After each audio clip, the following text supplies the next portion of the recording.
Well, thank you very much for the follow. Lucy from Discord can't escape. Lucy.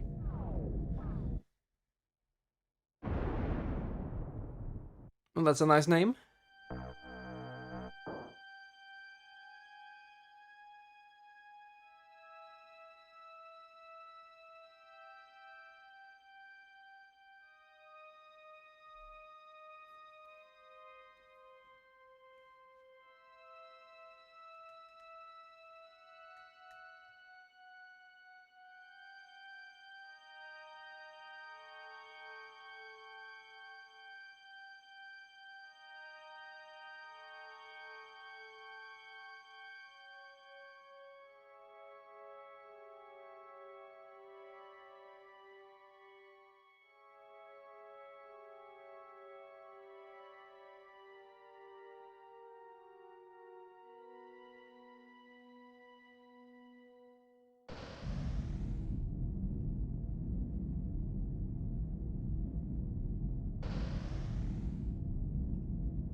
Alright, boys, we begin.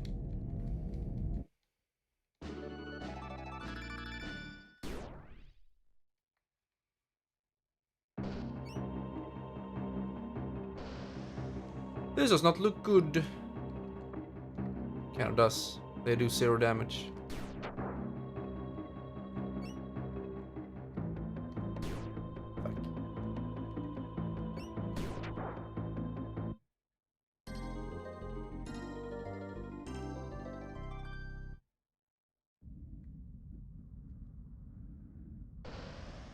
Fuck. Mr. Martin, how are you doing this Sunday evening?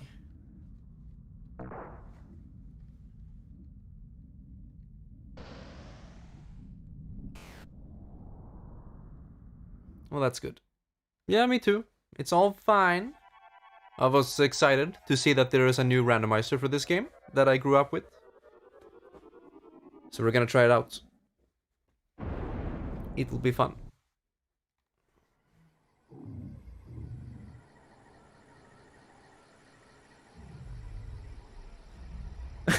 I almost did the same mistake as the last stream.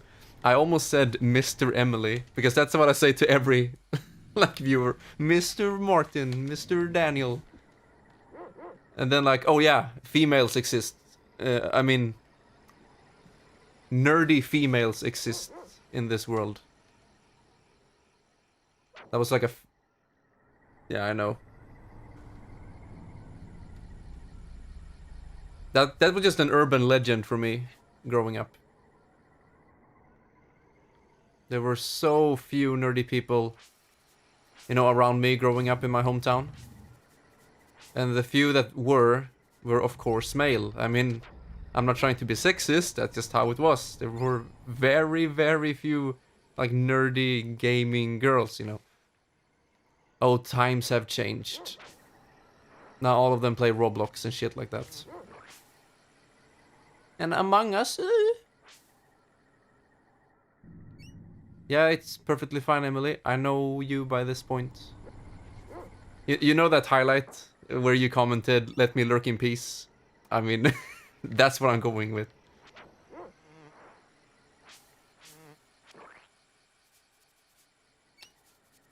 I was at your house when you grew up. That's true, though. It's true.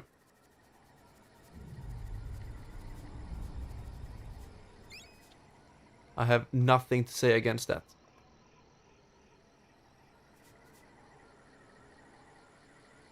There we go. Just fixing some shit. It's very... Do you say seldom? It's seldom I stream, you know, emulators like this. This time... Fuck. I have to do it since it is Randomizer. I do own this game on the original hardware. And I will be, you know, playing and streaming it on that hardware with capture cards later on. But with the Randomizer, no can do. It did work with Metroid Prime, because that game uses ISO files, and I can put that on the Wii and then load them, so we can play it on the original hardware. But for Super Nintendo, it's kind of difficult if you want to make your own cartridge and then make it into PAL 50 Hz. Good luck with that. 100 talents. Okay, so I just need to make sure that I know what I'm doing with this emulator and the right hotkeys and shit. So we don't fuck anything up. There we go. So very briefly, the randomizer is set to normal difficulty and glitchless completion. So it means I can beat the game with random items without the need of any, glitches and tricks that speedrunners use. I have played this game a lot. A ton, actually. But I've never actually, speedrun it. Or learned any advanced tricks. And the few tricks that I learned, I, learned on my own. Playing the game as a kid. But I don't know any, big speedrunning tricks. So I want the randomizer to be kind of casual. And just have fun playing this game, which I love. If you put 60 Hz on a 50 Hz hardware? 60 Hz game on a 50 Hz hardware. Okay, so what happened back in the day with our, big CRT TVs? When we played... When the GameCube came out, that was the first time we could play 60 Hz games. And with our old CRT TVs, when we enabled 60 Hz, the color went away. So you could play 60 Hz games, but there was no color. That's what happens. And then we got some new CRTs, back when the GameCube came out. Like widescreen CRTs and shit like that. And they had support for, 60 Hz with colors. And that's what we used playing games like F-Zero GX, Smash Bros. Melee, and games like that. That had 60 Hz. But yeah, you can play 60 Hz on 50, but no colors. And sometimes I actually did that. I just said, fuck it, because I want to have the faster frame rate for certain games. So I didn't care too much. But for the most part, we played 50 Hz when we didn't have those monitors. And back then, I didn't know much about the technical stuff, about video games and Hertz and shit like that. So for me, I didn't even know what 50 Hz was. And so for me, that's how the game were supposed to look. I didn't think about it in any way. But then you grow older, you learn on the internet that, hey, we have PAL, it sucks dicks, and you're playing the games in the wrong speed. And so they're telling me that throughout my entire childhood, I've been playing these games in the wrong frame rate. That they weren't designed for this frame rate. It's just some fucking handicap that we have. So that makes you a little bit sad. Like, oh, my whole childhood was a lie. And now when I, go back and actually play these games in the correct frame rate, it feels weird. Since I have countless hours on the 50 Hz versions, of course. But that's just how it is. I'd rather play the games how they were designed. And also when it comes to Super Nintendo, it's often enough not 4x3. It's actually 8x7, which is, even smaller than what you're seeing right now. But every single game that we played back then on the CRT TVs were played in 4x3. So all the games we played were stretched to 4x3, and that's what everyone grew up with, including me. And that's what we thought, that, these games are in this aspect ratio, and we just have to deal with it. But nope, apparently not. The games were designed for 8x7. And then going back, as I said before, and playing these games in 8x7 looks so fucking weird. And right now we're not playing in 8x7, we are playing in 4x3, because this is the aspect ratio I grew up with. And so the game just looks wrong in 8x7, even though that's the original aspect ratio. It's all complicated, it's all technical. I don't know if anyone gives a shit, but I do. Here's a small example. So you see this target icon? It's supposed to be round. At least that's what I think. And if you play the game in 8x7, it is round. But if you tilt your head, you can see that this target symbol is not round. It's oval shaped. It's stretched. But yeah, I think I missed some stream text. I'm sorry about that. Playing the game and focusing on English at the same time, it's not that easy. Let's see. You asked for a reason, yeah, of course. But there's something to be said for what you actually experienced and loved as well. Exactly. You see? I guess games are a work of art, and if you experience that art in a certain way, then I guess there's no fault to it. I mean, the game is still the same. You still go around beating enemies, leveling up. You're hearing the same music. So yeah, I guess the difference isn't that big. And as I said, most people wouldn't notice, wouldn't care, and would never know. But me as a technical dude, I want to learn this kind of stuff. And so it's super interesting for me. And I'm very happy, you know, with all this said and done, with the 60Hz and 50Hz and the CRTs and 4x3 and widescreen, all that shit that we have been like meandering about throughout the ages with PS2 GameCube era. Now finally, every country on Earth, we have the same standard. Games today are in 16:9, they are in 60 FPS or 60 Hz. It's all good, you know, we all have the same standard. Look at Switch. It doesn't have support for 50 Hz anymore because it's an HDMI console. So Switch all around the world is the same. And I'm happy with that. I'm happy that every country experiences the game the same way. That's how it's supposed to be. I need to change this text box. I don't like it when it's like the pattern. It just makes it weird to read. So we'll keep it like that. This is one of my favorites, I think. Okay, so yeah, items randomized, like ingredients you find all over the place, like we just did here. Oh shit, my dog is dead, so he can't search for ingredients. And they are randomized as well. Ingredients, item pickups, weapons, spells, all of it are randomized. Holy fuck! Okay! Oh, shit. We found an end game item. You get this spear like at the 98% mark of the game. Like right before the last boss fight, you get this weapon. And we already have it? What the shit? I did not expect that. Hopefully this seed isn't too easy now. You know, starting the game with an end game weapon. Holy shit. I'll save that. See you later indeed.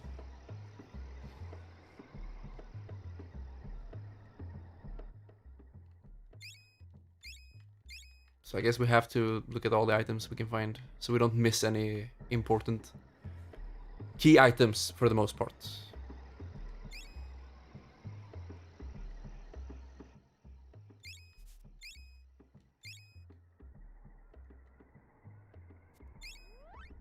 Okay, so the shops are not randomized. That's good. We'll get a biscuit, which will revive our dog in case he dies. And we also get to name our dog. And I kind of want the chat to decide what the dog is gonna be called. If not, I have some suggestions of my own.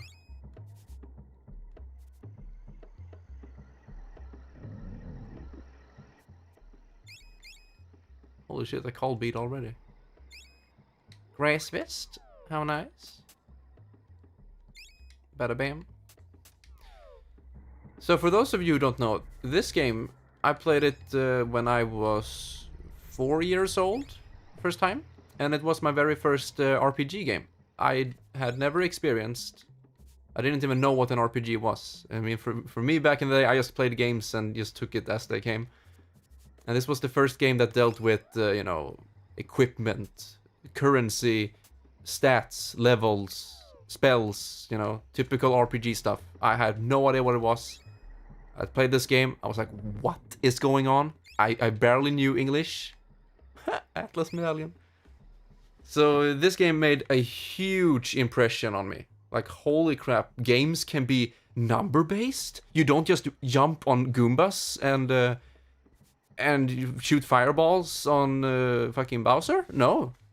wow, there's storytelling, there's characters you can talk to and help and get rewards. What?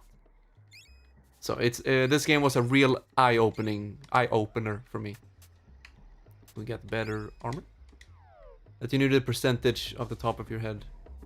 Wait, what? Oh, I just spoke roughly, roughly speaking. I just know that laser lance is an end game item you get near the final boss encounter. So yeah, let's go to Fire Ice.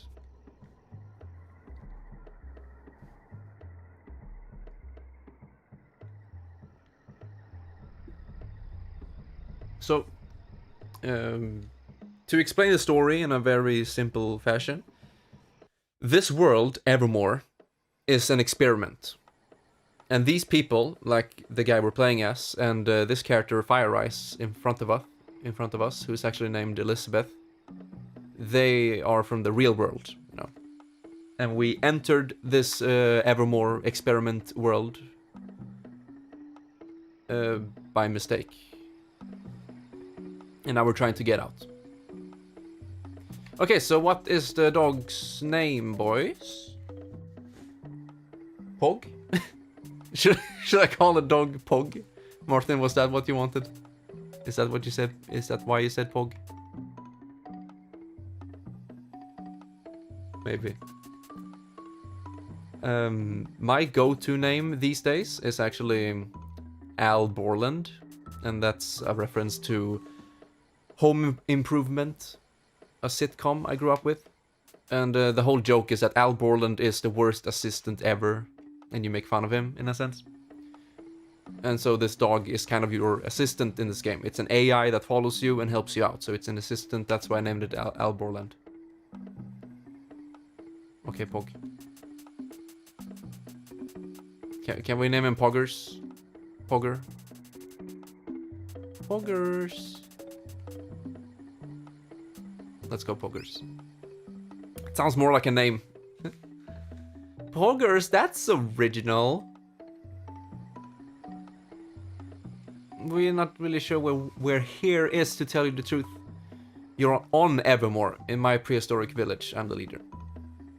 You wouldn't know how to get to Pudonk from here, would you? So Pudonk is in the real world. Interesting. I might... Maybe we can work something out. Do my errands. Fucking dick child. Every single RPG has this fetch quest shit. I'll help you with whatever you need if you do this. And then this guy, I don't like this, but he has this fucking references to movies that don't exist. Well, I'm ready for anything. Okay, so she's gonna give us our first spell, which is normally Flash, a fireball. But we're gonna get... Oh my fucking god. Barrier, which is the most broken spell in the entire game. The game says shields target hero. What it really does is it heals you, and then it makes you fucking invincible for 30 seconds. It's just so fucking broken. But in order to cast spells in this game, you don't have magic power or MP or shit like that. You have ingredients. It's not called spells, it's called alchemy. So you mix alchemy. For instance, this spell is 2 iron and 2 clay. And then you can cast it once. And here are the ingredients we have as of now. And you find these like randomly, or you can buy them from shops. Simple, typical RPG stuff.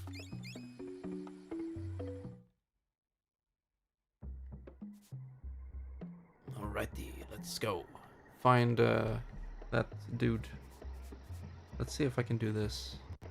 Nice. So we have the endgame spear. It's insane. We're gonna one-shot everything. Our dog doesn't have weapons at all, so he's just gonna level up normally, while our main character can get weapons and shit. And I don't know how this is gonna turn out. We're gonna kill everything in one hit now. It's not even fun. I should have made the difficulty hard mode, maybe.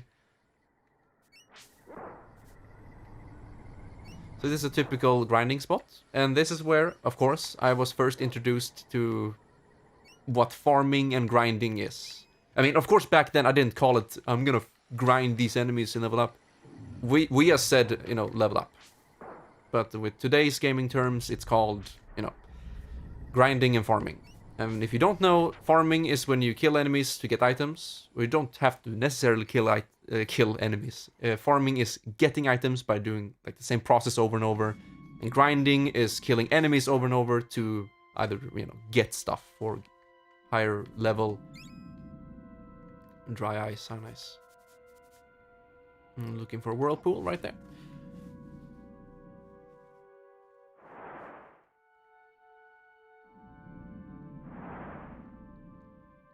Wow, and I thought a little sand in the shoes was irritating.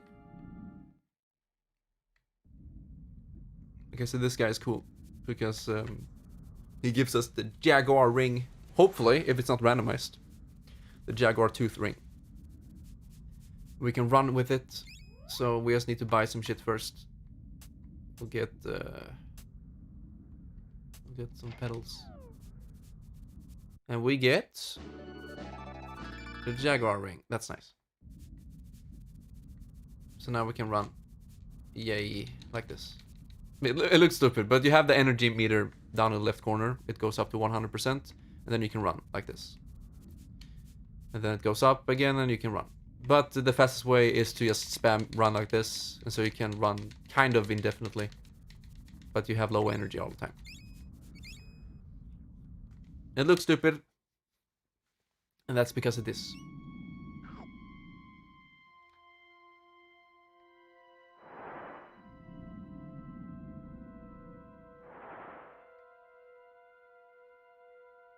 No. No references, please. Okay, so in the game, we're supposed to go and find Strongheart and, you know, help him by defeating a boss. And then we get a weapon that can cut down grass. But since we already have this lance, we could just skip that entire boss fight and go straight to the next place. But we will surely get lots of items on the way there, so. I'll actually do it in the game's original order as of now.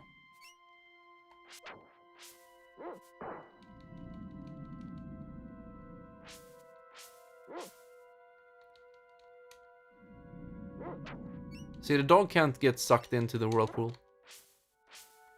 Broken piece of shit. Adam, what? And now we got the best axe in the game? We already got the best lance and the best axe. And we just started playing. Fuck. But I actually like the lance more, so we'll go with that.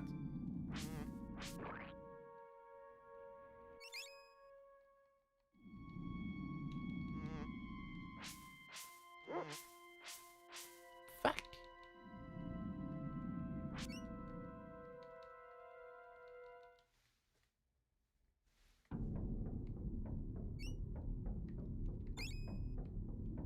Okay, so I don't believe key items will appear in these, you know, random ingredient spots. I think it's just ingredients. I really hope so. I don't think they would have made it that way.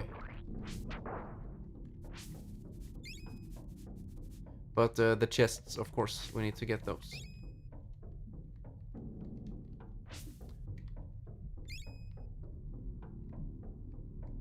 This guy kind of scared me, and he still does, because he looks so creepy, and then he attacks out of nowhere, so it's kind of like a jump scare.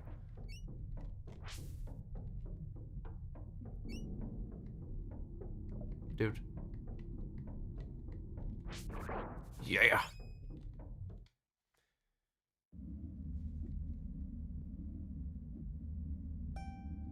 I don't get many visitors out here in the muck. I study alchemy, it's very powerful. Alchemy, you're not Strongheart, are you? No, but I know him. I saw him only a few days ago. He was walking towards the big bug. If you're going in after him, you should have another alchemy formula. Alchemy is quite useful. You take a little of this and a little of that, and poof, it's like magic. Let me give you the hard ball formula. It's an effective weapon. Well, guess not. We're gonna get Sting. And that's an emote! That's one of my Twitch emotes. And I notice now that I have it in the wrong speed. I guess I'll have to change that. But yeah, got Sting. We can buy some ingredients if we want to. Maybe. Martin, do you have better TTV installed on Chrome or whatever browser you're using?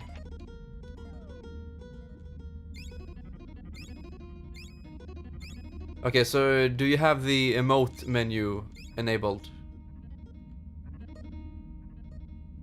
Let's see.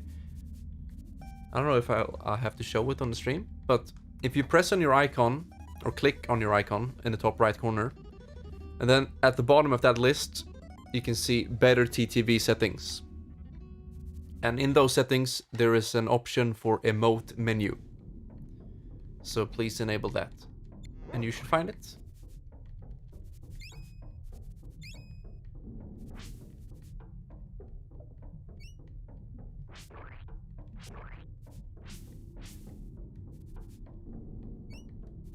Poggers.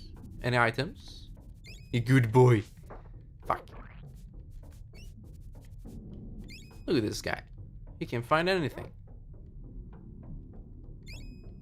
And some of these I do know, you know, from playing this game multiple times, but not all of them. And some of them are obvious.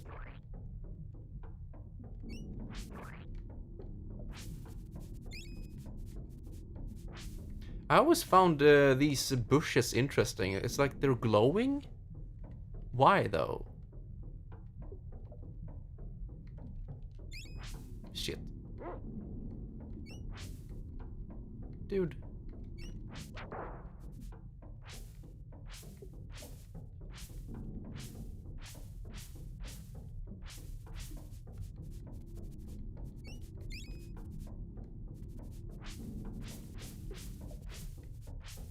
What?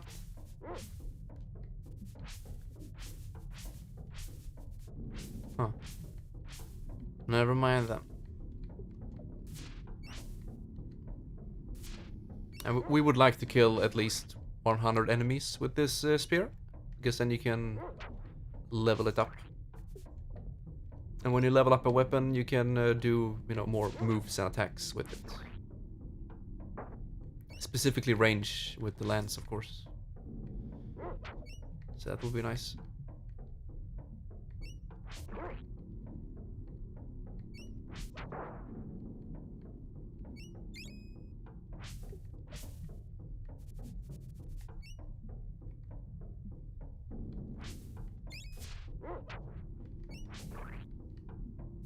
Yeah, you found it, my man.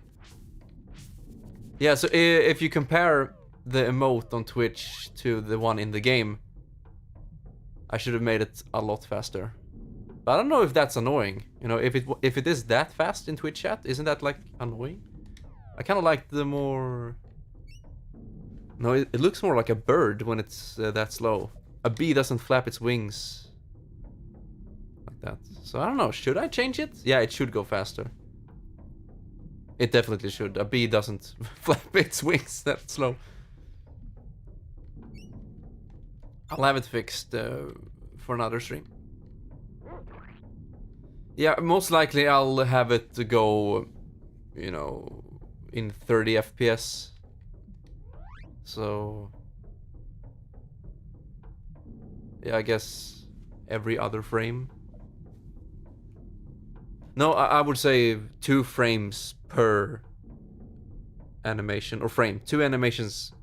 2 frames per frame? I don't know how to explain it. But it should not flap in 60 FPS. It would be way too fast. Faster than... Oh, even faster than that. Yeah, I guess, but... since the game runs at 60 FPS, maybe it would look weird.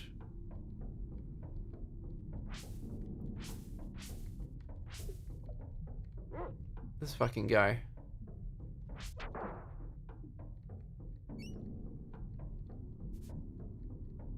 480. Yeah, let's go. I mean, I guess you could look that up on Wikipedia or something. How fast do bees... Do they flap their wings? I guess they do.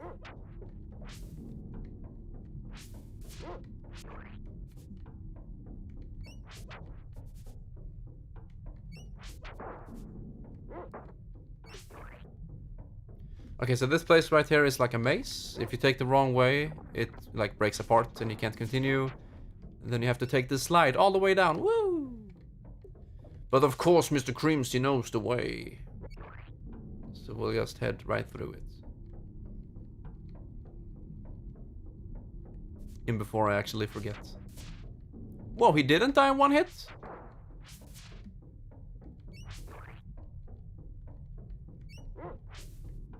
And I have to say, I do like this energy system going from 0 to 100% before you can attack.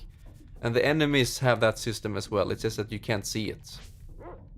You see, the enemy doesn't attack right away. It has to charge its attack just like yours. And so that gives it kind of a turn-based feeling. But instead of just being menus, like in classic Final Fantasy, you can actually move around, charge up an attack, and then, yeah, you get the point. I do like it.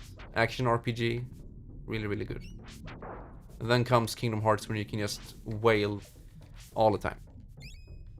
230 beats per second. Beats? Do you mean the wings? How many times they go down? Up and down. Beats sounds like their heartbeat. Or whatever. I don't know, man. Oh shit.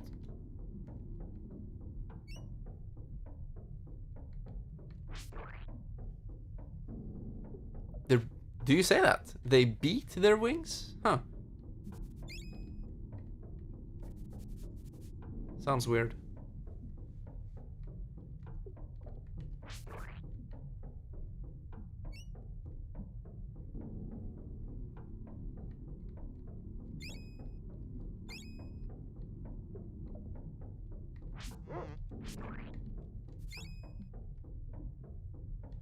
Alright, it's boss time any second now. We'll see how that goes. Now, here's a thing about this game that made it really... not hated, maybe, but just... what made the game get dropped by many people. You know, people who picked up this game and gave it a chance. And here comes the reason why most people dropped it. So you have this entire, like, first dungeon that we're in right now. And there's only one save point. And it is at the beginning of the dungeon. You have to walk through all of this shit, all these different levels, and you come up here, there's like no warning, except this big opening right here, and then there's a boss fight. And most people, including myself, first time will die to this boss. What happens then? You lose all your progress, you have to redo the whole dungeon from the start. So then you have like two choices. Either you blast through everything again, go to the boss and try again, or you go through the dungeon and then go back and save. But there's almost no point to that at all. Unless, you know, you want to grind. We can actually cast Sting now, that's interesting. Interesting. Ah.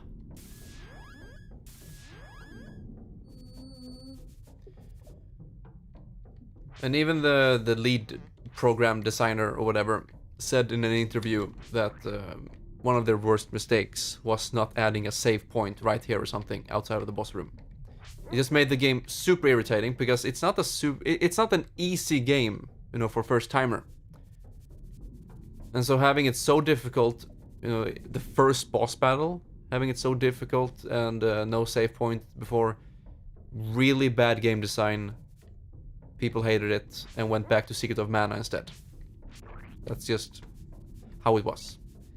But me, I didn't have that many games, I believe. So I just pulled through. I got good and I beat the boss, and now it's one of my all-time favorite games. You see, I could have, if I had so many games to pick from, I could have easily been one of those people who, you know, struggled with the first boss with no save point and just said, fuck it, I don't want to play this game. But here we go, boss fight. He is called Thrax, and he is at the front cover of the game. He's creepy. And he spawns maggots, he attacks with his claws, and his weak point is of course the heart in the middle, that's beating. But what we want to do is actually kill these arms, or destroy them, I guess. And he can also scream like that. Makes the camera shake and you take 5 damage. So we need to time our attacks and try to destroy these arms. And the reason is because they count as an enemy. If we go to target right here, you can see left claw, Thrax's heart, maggot, and right claw. And they have experience points. Cost those best weapons. Yeah, I know. It will be really easy now. Normally you only have the bone. This one, you see, it does 10 damage. 10 base damage. And we have already 50, which is the best. Fuck. But you get a lot of XP for destroying the arms, and I am really sucking with the timing here. And of course he can cast spells. And our dog is almost dead. So we'll cast a pedal on him. This fucking spear has this launching startup before it attacks. Fuck.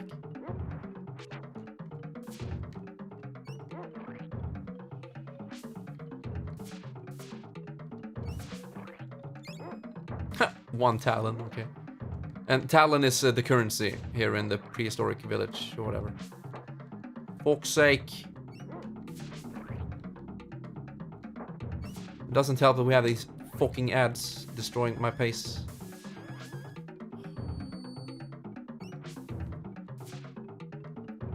I think it's much easier with the bone, since the lance is so slow with attacking. God damn it, dude! Almost dead. Yippee. And also we can push select to control the dog like this, and then the human becomes the NPC. But no reason for it. And now laser lance is level 2, which means we can charge it up like this. And then we can fucking throw it if we can get these enemies out of the way. We can throw it like that. Never mind. He yelled and we got hit.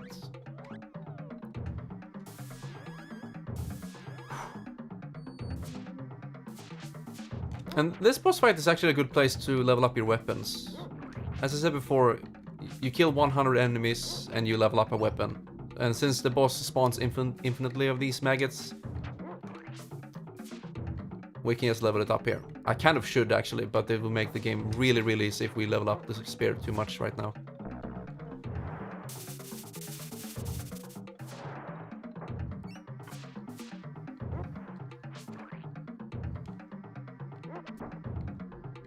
And same goes for the dog. He can level up his bite or whatever. So, both of the claws are gone. Don't have to worry about that. And since we can throw the spear... It feels so weird for me because you're not supposed to have a spear at this boss fight. But now we can throw it through the ribs. If I can get past them. When we attack the heart, and every time you do that, he screams and you fall back. And he will most likely cast Acid Rain any second now. But you're supposed to attack the ribs like this and get in here. And the dog is glitching out on the ribs. I think he got stuck. And he can't get in here, so we just attack him like this. He will cast Acid Rain. Very annoying spell since you're stuck throughout the entire animation. So many maggots, goddamn! And we have no more healings. So even though I have this strong weapon, I'm still struggling because I have no healings. Oh, never mind, I do. I have 4 honeys. Which is also endgame healing items. Because it heals you 300. A little bit overkill. Fucking die already. Wait, the maggots are still there? Okay. Now they died. And this is how the bosses die in this game. They explode for a ridiculous amount of time. But it's just fun. And we shall get a weapon. Maybe. We got a diamond die. Woo! That's not a weapon though. That's a key item. Coolness factor, indeed. So we have a pouch. And we have charms and rare items. And the diamond die, we have one of them. There are 2 in the game. And they are needed to not beat the game necessarily, but one of the key items you need to progress throughout specific parts. So now we saved the Strongheart, yippee. This is my dog Poggers. He hasn't been himself lately. That fucking monster. 10 wax and 10 oil. Thanks, man. Good luck, Narokath. And that's it. So, as I said before, the original purpose of this dungeon is to beat the boss. You get your first axe weapon. And with the axe, you can, you know, chop down bushes that blocks your path forward.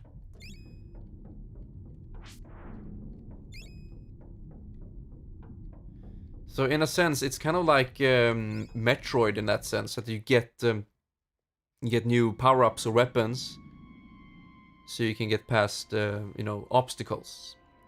While most RPG games, they have like a story that needs to progress, that moves you along. While in Metroid, it's that thing you get, yeah, Pokemon as well with Cut, of course, and Surf, shit like that. Exactly. It's kind of like that. And this is a fun thing. Every time there's a cutscene or two characters talk like this, the dog usually just goes to sleep. And I find it funny. But it's cute as well. You can see him breathing slowly. And, you know, he doesn't understand what's going on. So he's just taking this opportunity to rest.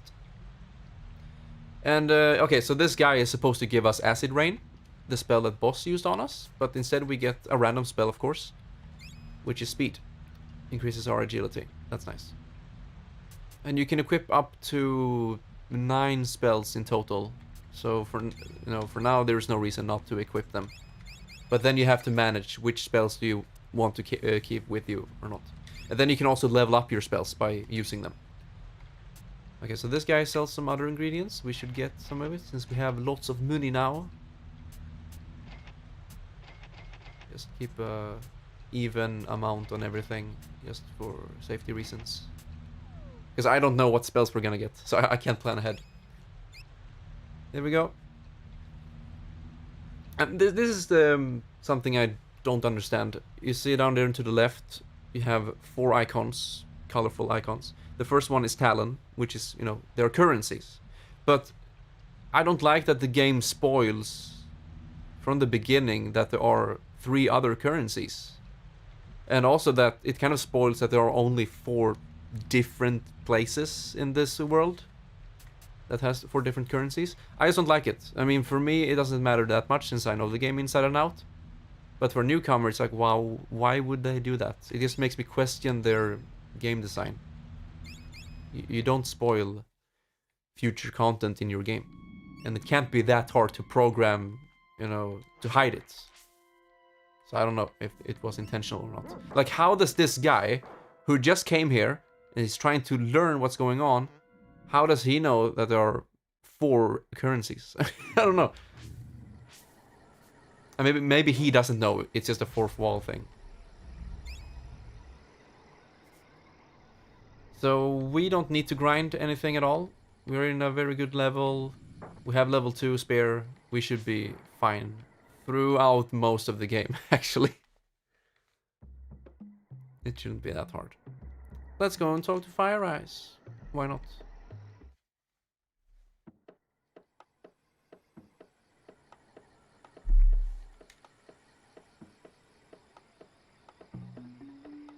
Got a nifty claw too. It's like an axe. Well, we did not.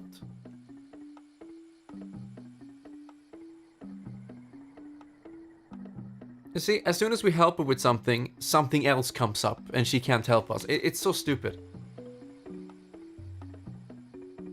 You see, it's like, I would like to help you, but I don't give a fuck. I would like to go back home. And then she's trying to make us believe that helping them with this will help us in return. It's like, stop it. But yeah. So that's the story of the game. That Professor made a machine that can send people to worlds of their own design. So it's isekai, kind of. Well, maybe not. They're not reborn in the world. They they can enter worlds of their own design. And Fire Rise right here, she designed this place because she's fascinated with the prehistoric times.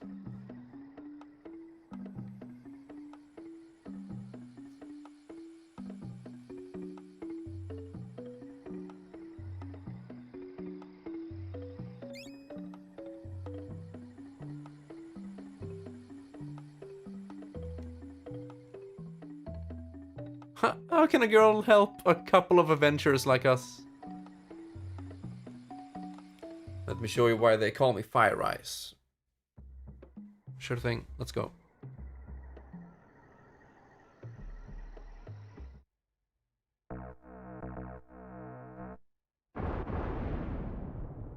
Okay, dude.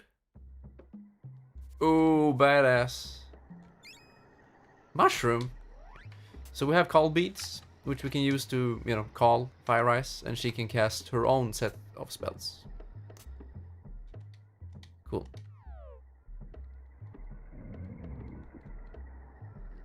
Right, let's go and save.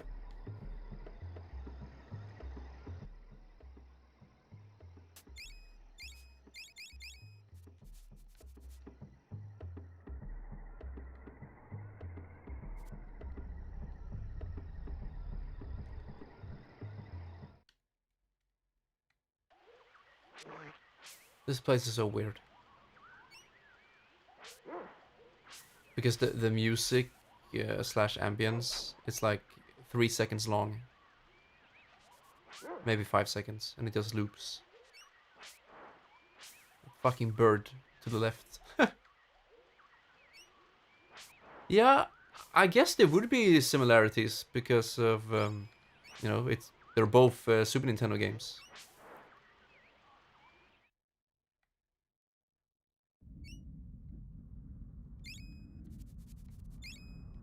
Hello, dude. Finest armor? I don't think so, dude. These suck. I guess they're better than nothing, but we'll get the shell hat. But unfortunately, they don't appear on your character. RIP.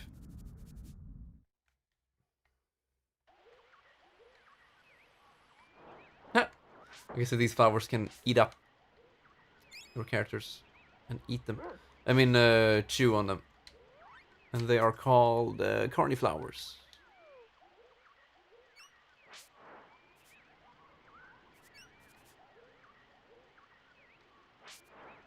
And that was also interesting for me as a child, you know, playing all these other games. Where you don't really learn anything about your enemies. You just beat them.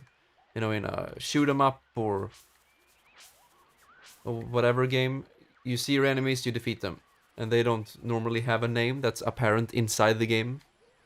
You normally have to go into the manual to figure out what the enemies are called. Like in Zelda, you have to open up your manual and there are the names of the enemies. But I didn't really do that as a kid. But as you can see, this game, the enemies all have different names and properties and things like that, so you can, you know, learn them. They're called Widowmaker. Woo! Bunch of widows.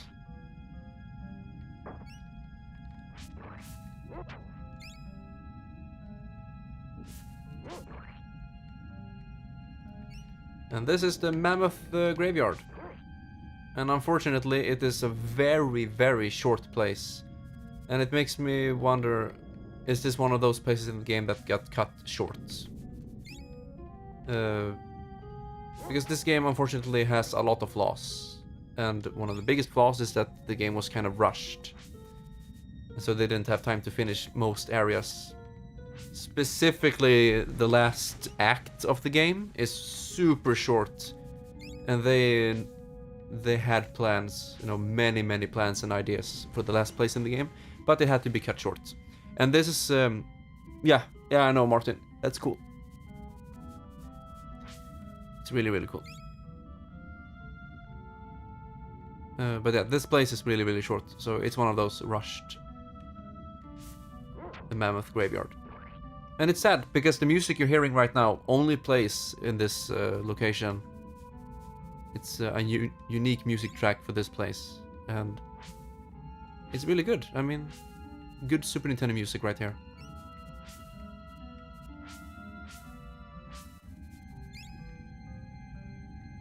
And just like that, it's kind of over. Now we have a boss battle, and that's the Mammoth Graveyard.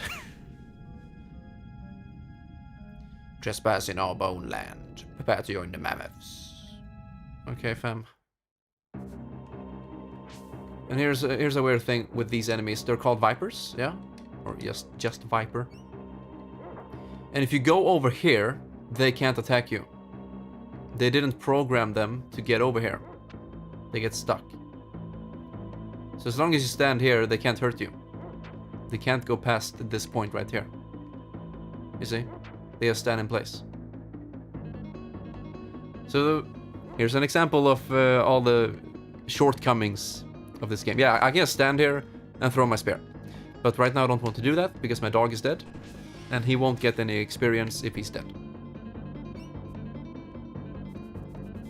Now the music made by Jeremy Saul, amazing.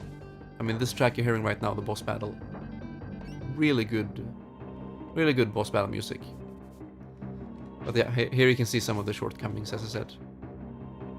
Yeah, that is really short. You can run through it super quickly, but I didn't want to. I deliberately went through it slowly so we could hear the music.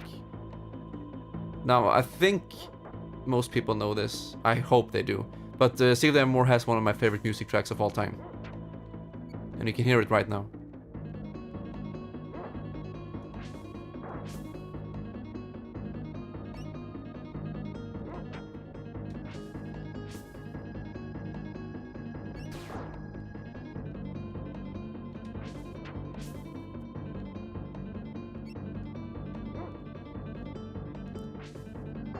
Fuck, he's already dead. Spider's Claw. We're supposed to get that from Thrax. But yeah, easy boss with that spear. So in the music department, this game has no shortcomings at all. And this was the first game that Jeremy composed music for. And then he went to Elder Scrolls and World of Warcraft and games like that. Skyrim as well.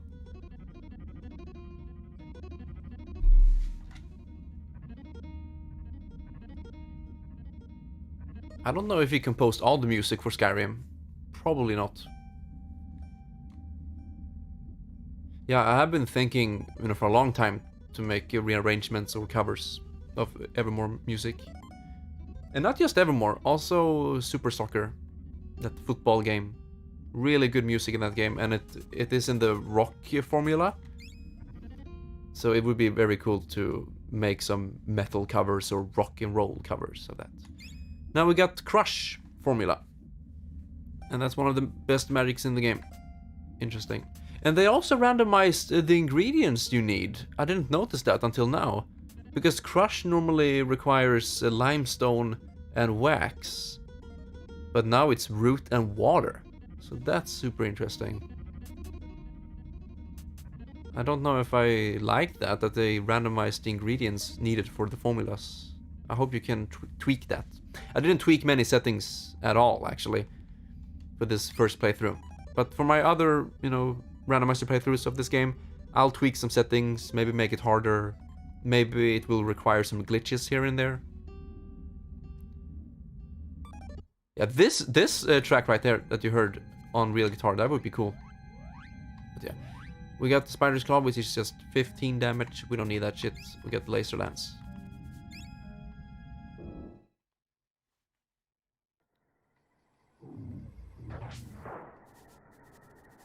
And the game just perfectly mixes places with ambience and places with music.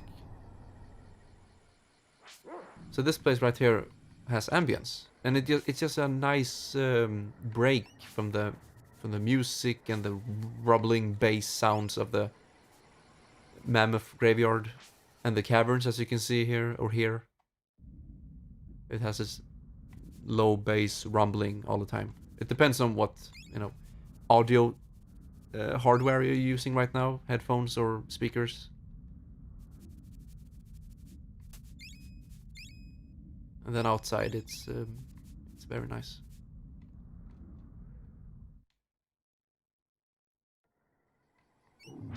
And so when you enter a place with background music, it's such a nice change of pace in a sense. I don't know how to explain it.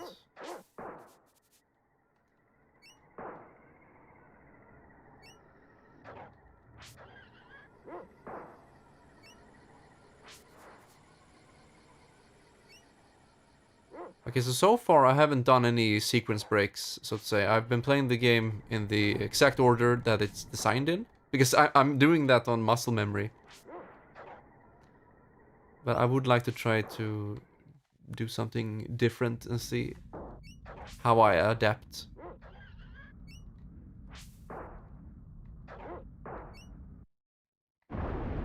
And we get mud pepper. Okay.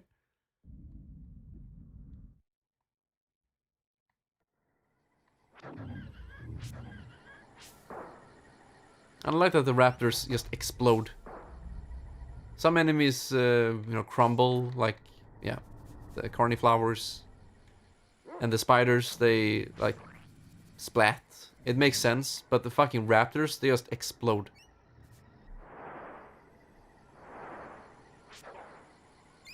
Oh, that's pretty cool, though, that they turn into bones. But they only do that when they drop items, which is random.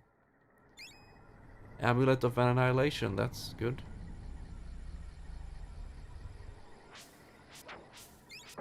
Mammoth Guard. Well, that's nice. No.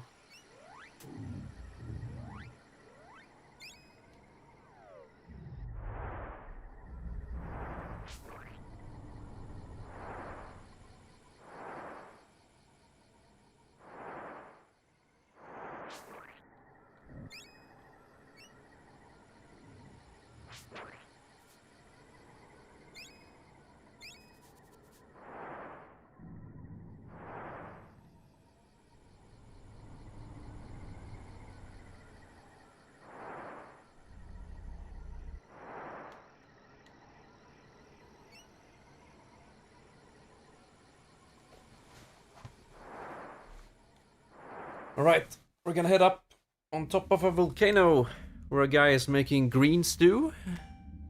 I have no idea what this image is trying to tell me. Another fine blend, nice nose, good color. Hi, you wouldn't know how to get into the volcano from here, would you? The volcano, no. None but the way that would turn an adventure into ash and molten bones. Pardon me? It's like he's insulted. You could try the catacombs at the base of the volcano, but there's a big fucking rock in the way.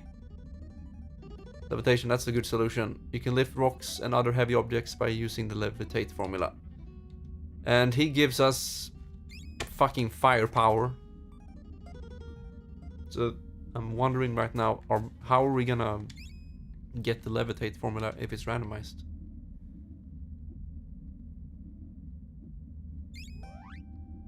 Let's see. Nothing we need here.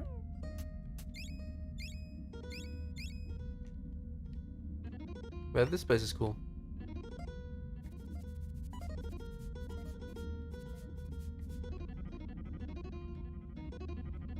Cool music as well.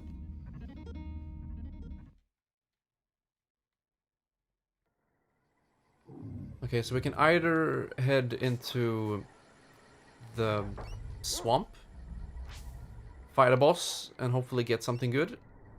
Or we could head back to the village and get 2 new spells, and hopefully one of them will be the levitate formula. These fucking raptors!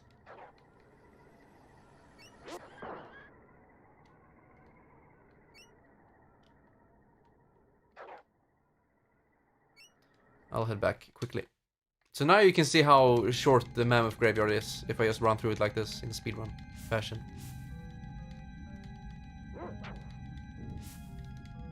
And that's it. So here's the rock that we need to lift, but we can't. Now there's a glitch we can do to get past it, and I think I know how to perform it. It's not that hard. But I want to do this playthrough glitchless.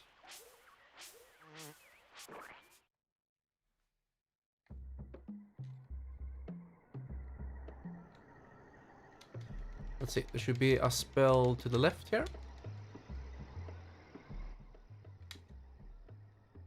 Well done, nice save. I can help you defend yourself in future battles with an old recipe. The defend formula, which is actually regrowth. Or regen in Final Fantasy. Same thing. And this guy should be selling new equipment, right? Nope, he doesn't. We should get the leather collar though. I think you can get that for free by controlling the dog and talking to him, but never mind. We bought it. There is also a ROM hack, so you can play this game 2-player, which I've done and streamed as well. So that's kind of cool. Let's go and get another formula. It should be down here.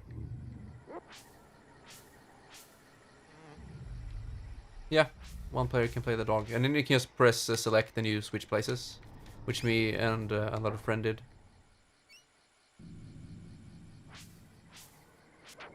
I guess you could hack the game so you're 2 humans as well, but that makes it really imbalanced. Since the human is much stronger with the spells and throwing spears and shit. Bronze chest plate. That's a good equipment, actually. Wait, the game said the bronze chest plate when I picked it up, but in the menu it's called bronze armor. Huh. Yeah, look at that. I also wonder if there's a ROM hack to make the game more difficult in a way. Maybe random enemies? Since, you know, everything is planned according to your level. But if you get random enemies, you could get super high level enemies in the beginning, which is both bad and good. The bad part is that they can one-shot you, but the good part is you get so much experience, so you can level up much quicker. What a pleasant surprise, good job. So he's gonna give us the cure formula to get rid of status effects, but we are gonna get Revealer. Reveals hidden paths, which is nothing we need as of now, but sure. Root, yes please. And vinegar, why not? Get some oil. Yeah, that should be good. Okay, so we still don't have the... We still don't have the levitate formula, so we can't get into the volcano. So either I will have to use the glitch in order to get it. Oh, wait a second. I have to talk to that guy again.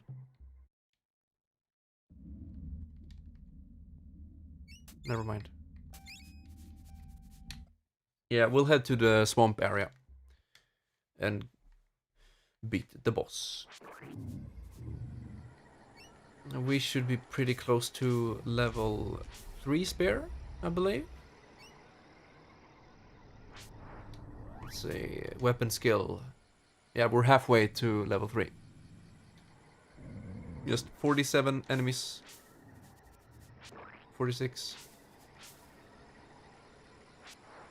So we could just go around here and kill all these enemies and get level 3 spear. But holy fuck, the game will be easy after that.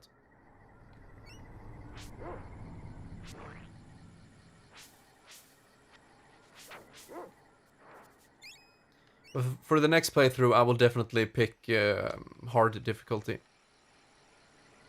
Which will hopefully get rid of end game weapons at the beginning. Kind of insane. Let's go. We should rest.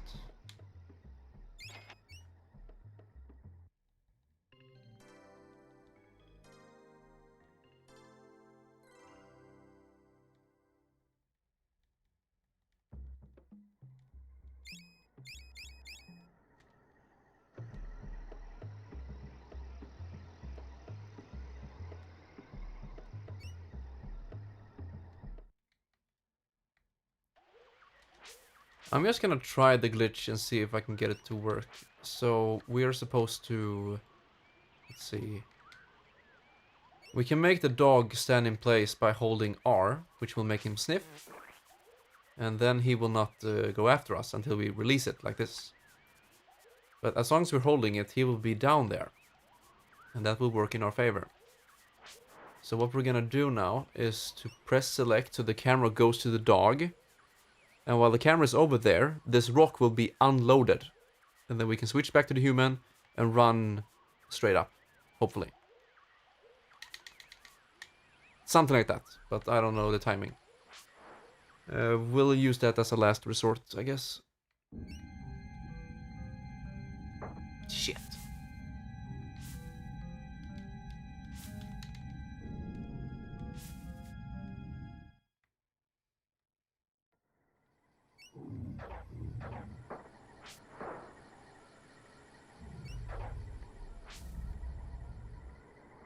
Huh.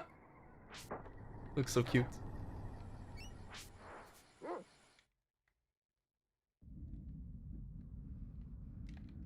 Hello, girl. The beasts in these parts are very dangerous. You should stock up on life-giving items. We should maybe do that. Maybe not.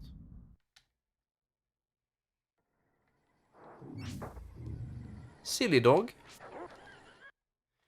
Alright, now we have entered the swamp area. Which is home to the worst enemy in the game, which is Frippos. And they're so annoying, because they always hit you and you never hit them. It kind of feels like that. And they attack super fast. You miss, and they attack you, and you see, it's just fucking annoying! And their, like, charge time is very fast as well, so... they can be really annoying. But here's a cool trick. If you just stand still, they can't hit you. You see, their range never reaches you if you stand still. So the trick is to be defensive against them. I wish I learned that way sooner than I did.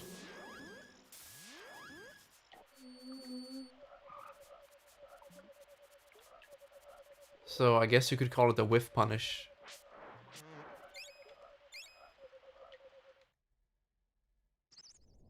Wait, we already have the fucking... the flying machine? Huh.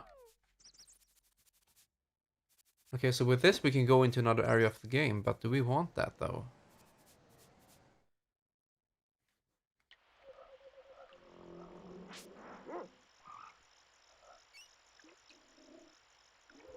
Yeah, I'm gonna go to that boss battle and see what happens.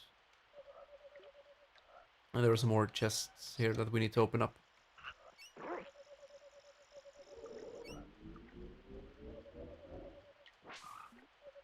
How the fuck did that miss? My god.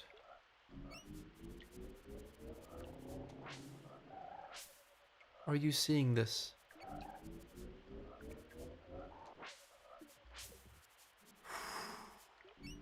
RNG, please. There we go. Oh, never mind. We can't get over there from here.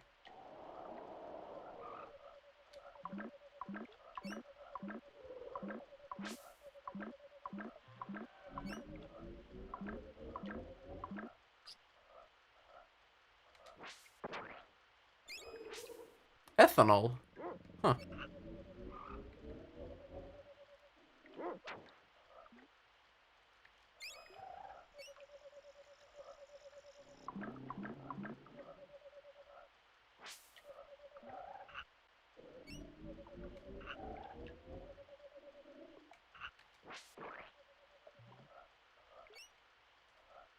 This is another place where there's no music. Just ambience. And I really like it.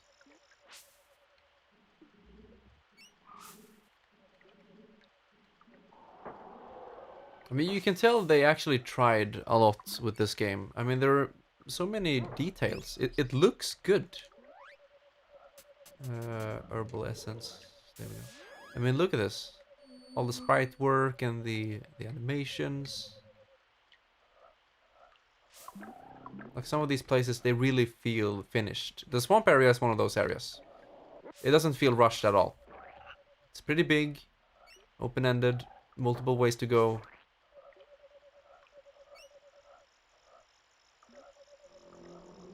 So yeah, I like this place.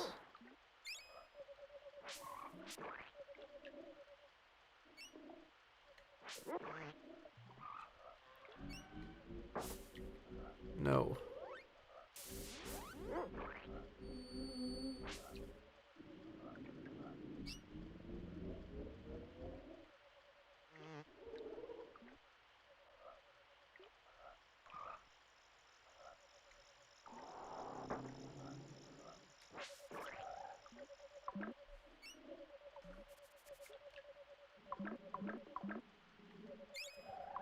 Holy shit, gold-plated vest already?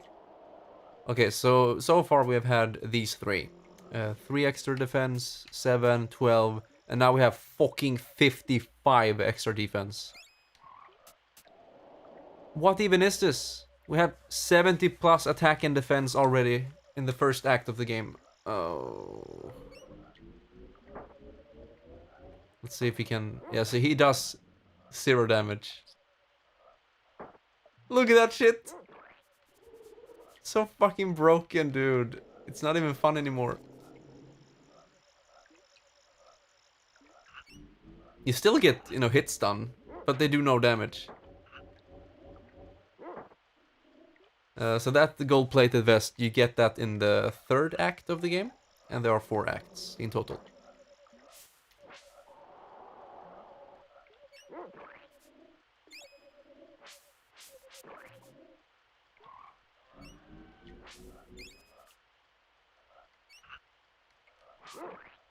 Poggers! Hey, he did 1 damage at least. Insane.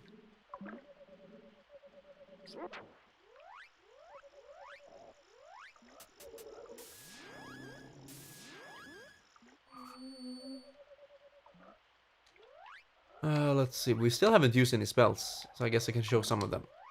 We have the Sting right here. Oh. A bunch of bees attacking and it does damage. Wow.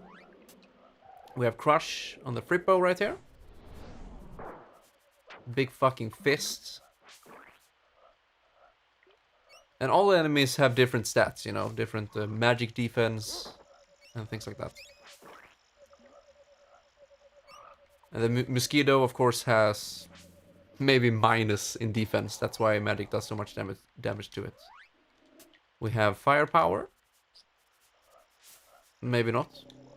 Wait, it didn't work.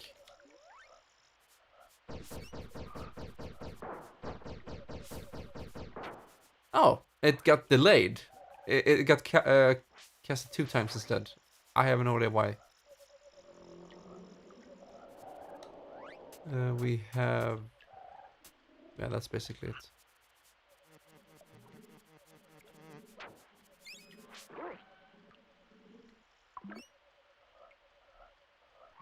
And we have speed. Makes us glow and shit, then we get more agility. But it doesn't make you run faster or anything like that.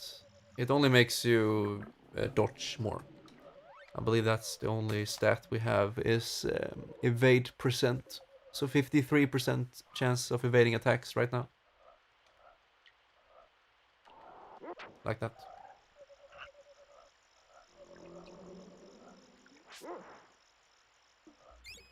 But it only works for physical attacks, of course. Magic can never miss.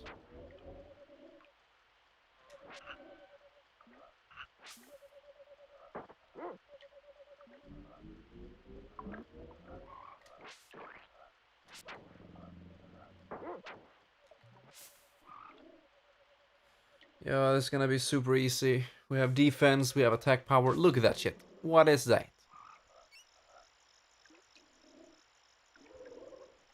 Looks creepy. And also we had barrier.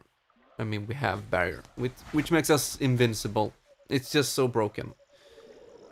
For like 30 seconds. And then regrowth is pretty cool. We can cast it to, yeah, both players.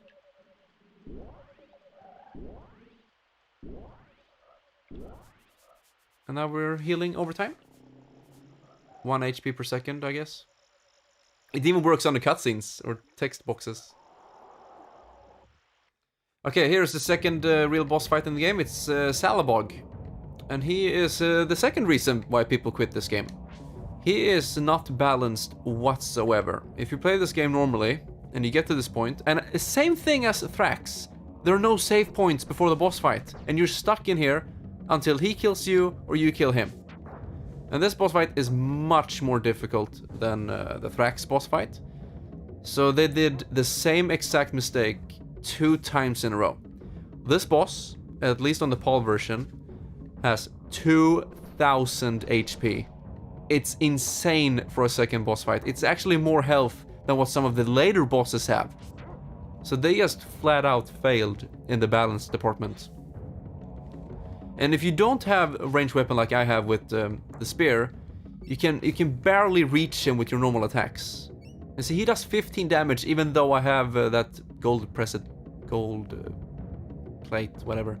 You see, you can barely reach him with your weapons. You have to let him attack and then, you know, whiff punish. But he can do more than half of your health in a single attack if you don't have that insane, you know, armor that I have. What were they thinking? Indeed.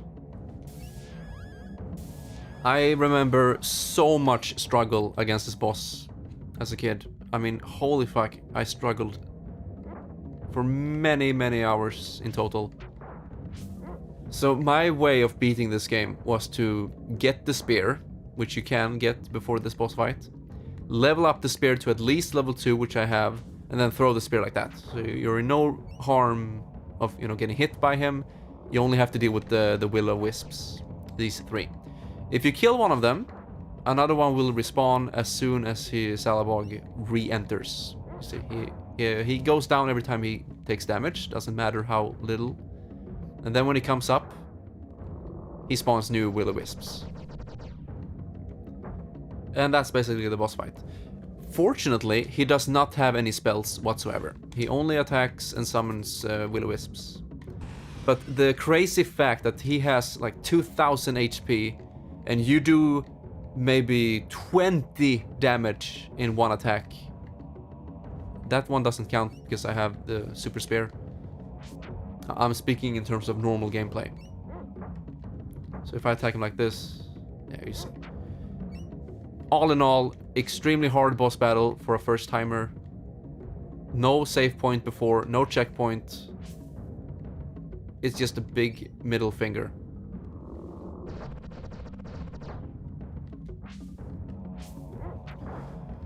Fortunately, we have the spear at level 2. We can just throw it and do lots of damage to him.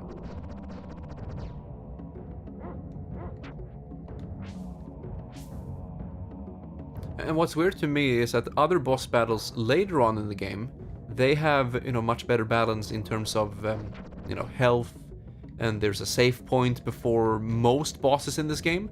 But the first 2 major bosses of this game don't have a save point, where people need it the most because they're learning the game. They don't know better. It's like really bad game design. As much as I love this game, I cannot defend it in these terms. I can't.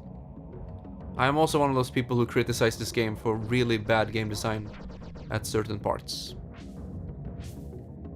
You see, I'm doing so much damage, but he's not dying.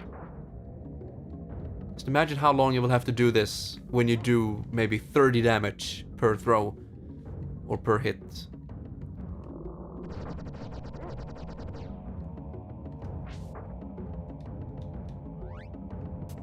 I mean, you can use call beats and, you know, maybe use Fire Ice Storm like this. It's a range attack, works, and it does, you know, 69. But you don't have that many call beats in this point of the game. And you don't have many good alchemy formulas either.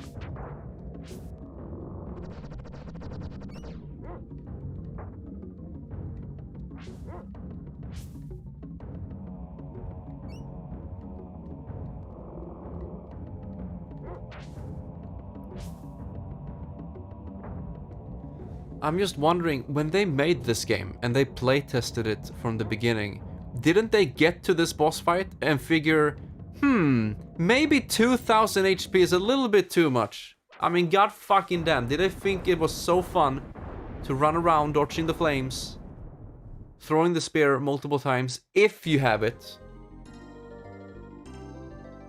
I don't know, it's just, what were they thinking? But hey, the game was rushed, and that's another example. Exactly, that's what you can do, get good. And that's what I did as a child. I had so much trouble with this boss, but, you know, I got good. I got the spear, I leveled it up, I grinded, I got some spells, got some healing items, I stocked up, you know, I prepared myself. And then I beat the boss and was like, yes, fucking, let's go! And that was a very good feeling. But most people aren't that dedicated. I don't think so. I think most people, especially today, would say, no, fuck it, I'll play something else. Too much effort. Well, this guy is so weird.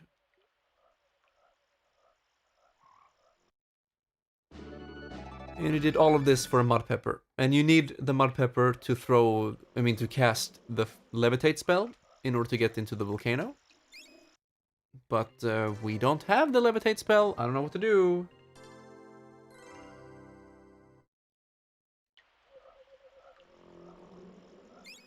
Probably use the glitch. And that's it. We're done with the swamp.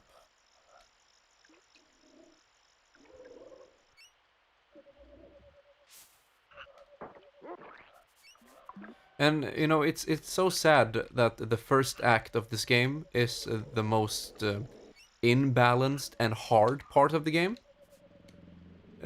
Definitely, Act 1 is the most difficult part of the game. And when you're a new player trying to learn it, it just makes it even more difficult. Even me, who is, you know, a veteran of this game, still struggle when I play the game normally. If I don't grind, if I just, you know, keep going forward, playing the game normally, I would have troubles. I mean, it is a difficult game.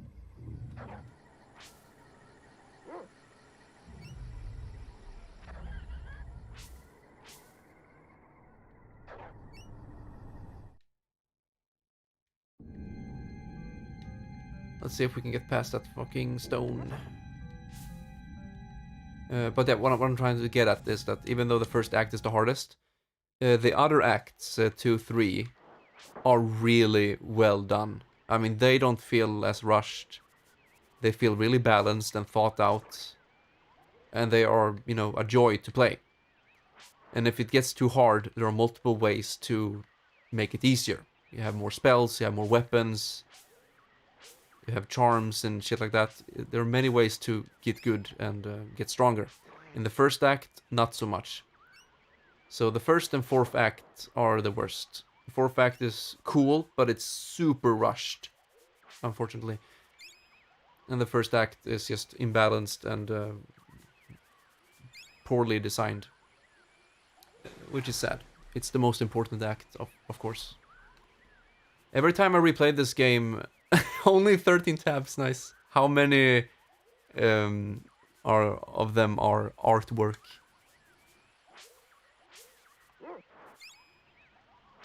But yeah, me replaying this game many times as a kid, every time I got to Act 2, that's when I got excited.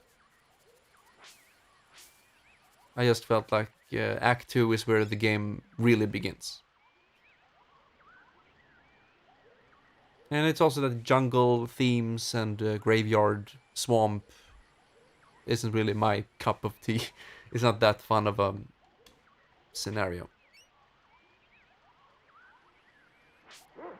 Well, the second and third act have really fun atmosphere and stuff like that.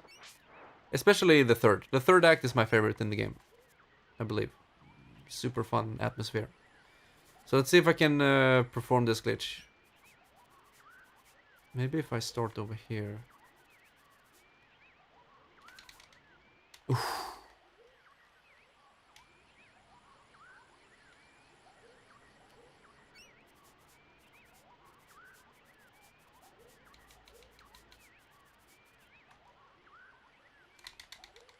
Ugh. Stop running down here, boy. No.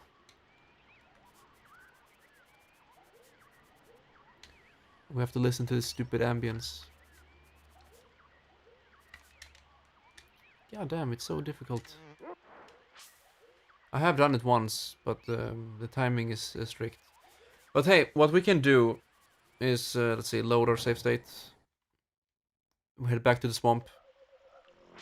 And since, for some reason, I don't know why, but we have access to Act 3 flying machine. And with this baby, we can fly around in the world. We can go to any place we want except Act 4. Good music. So, yeah, here's the world. We can fly around. And this is where the game uses Mode 7. Really, really cool. The world isn't that big at all. You have this place, which is Act 2. Yeah, around here is Act 2. It's a big fucking desert. There's a town up here.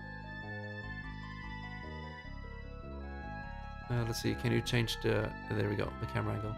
I believe you can go up and down as well. Yeah, like this. Kind of like a zoom effect. Okay, so this is where Act 2 begins. Let's see, where is Act 1? I think it's over here. Here we go. So here is Act 1. This entire jungle area. So here's the volcano. Here's the big bug we fought before. There's the village. So this is Act 1. And at the end of Act 1, you go down this river. All the way over, let's see, here. Yay, Mode 7.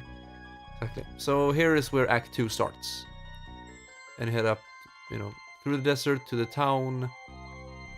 You have this place over here with the pyramid and the Colosseum. And after that, you head into Act 3, which is on the other island. Over here, by the chessboard. So this is Act 3. You have a forest in the middle, a river, chessboard, 2 castles. And that's basically it. And some towers over here. And that's it. The game isn't much bigger than that. I mean, the world isn't much bigger than that. And then Act 4 is actually in space. Wow. And something that always, you know, filled me with mystery is this island right here. You never ever do anything with it. You can't land here. You can't... It just exists and there's nothing here. You see? We can zoom in so much. But there's nothing you can do here. Ever. So maybe just cut content. Maybe there would be an optional, you know, boss or something, quest or whatever on this island. But most likely it's cut content. And over here as well. Here's also an island, which has, you see, something here in the middle. I don't know what the fuck this is. But, yeah, you can't land here. You can never see what it is. Maybe more cut content. But not knowing makes it more fun. In a way. It's kind of fun to, you know, imagine what were they planning there. And also in the world itself, over here, for example, let's see. And maybe some of these places that you never go to. You can sit there and wonder, like, huh, what's over here? For example, this place right here. Here is where Act 2 begins. Right here. This is Act 2. But you can never be on this side of the river. I mean, over here.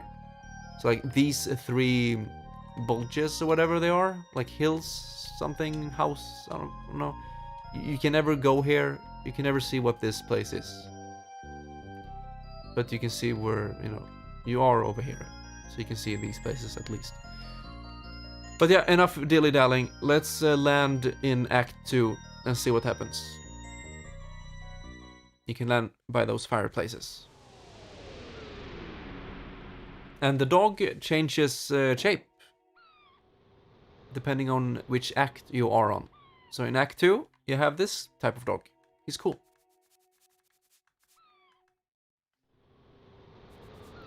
We have new enemies. They are called rogues. They have 200 HP. So that's pretty... That's a lot, you know, compared to Act 1 enemies. And they hit like a truck. Of course, because they're hitting us with... I forgot the name. And this is a mad monk. He's pretty weak physically. He has only 75 health, but he has status effects he can inflict on you. And you get lots of money. So each enemy has, you know, different stats, of course, but also their drops are different. Some give more experience, some give more money, and so on. This place is cool as fuck. And the music is good as well. Where are we going?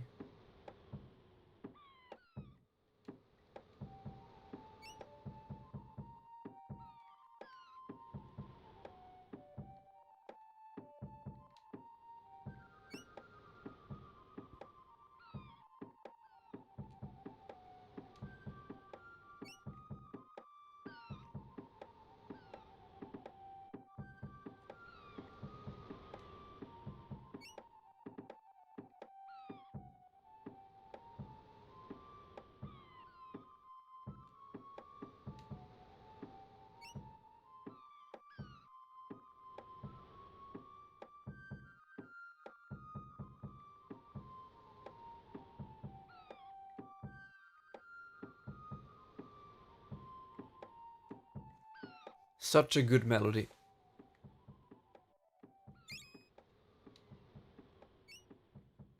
One of my favorite melodies in the game. It's just sad that the music volume is quite low, so you can barely hear it.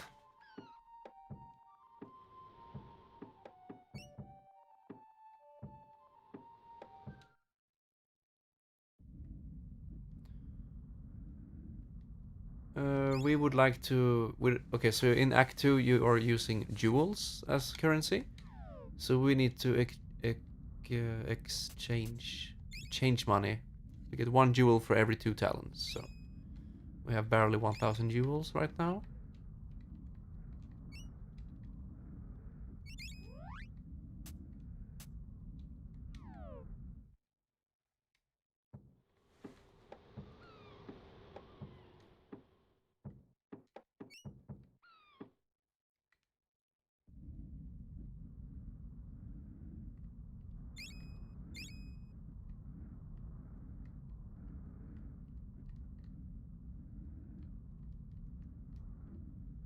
There's supposed to be a guy hiding behind the crates here. And he has a very stupid offer. Like 10,000 jewels, which is 10 times more than we have. For a stupid item which you can get much cheaper later on. So I never took it. But apparently, I think on the internet it said if you actually buy it, he gives you a bonus item, which is a chocobo egg. And in this game, the chocobo egg gives you more max HP. And you can get that egg later on, but this would be the earliest point in the game you can get it. So I guess that's good. That rogue up there is actually an enemy. You see, they have the same model as the friendly rogues. You can talk to them. But that one up there is just an enemy. And that's because you can attack him, you see. You see, he stands still, you can attack him. They just placed an enemy there.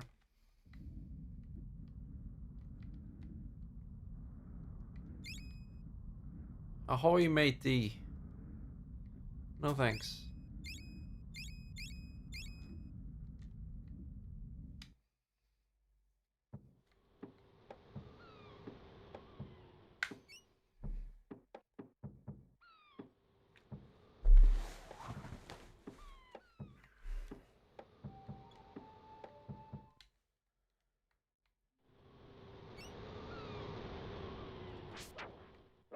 And the spider is called Sand Spider.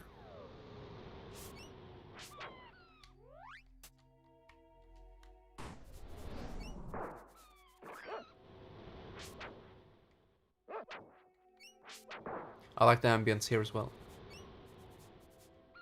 could listen to it for hours.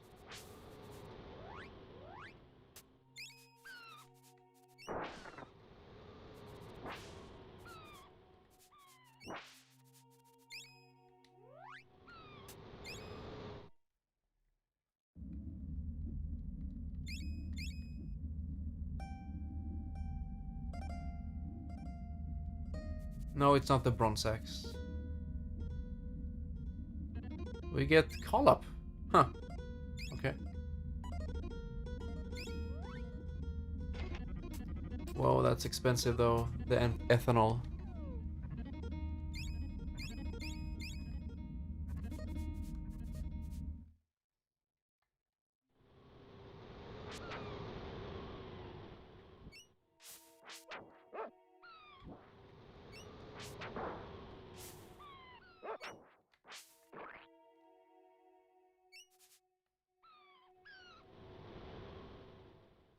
Okay, so we can either head up to through the desert, or we could head to the pyramid and Colosseum.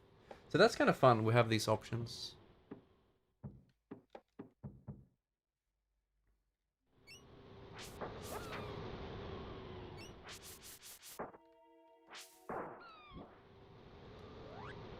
Well, the dog is dead again.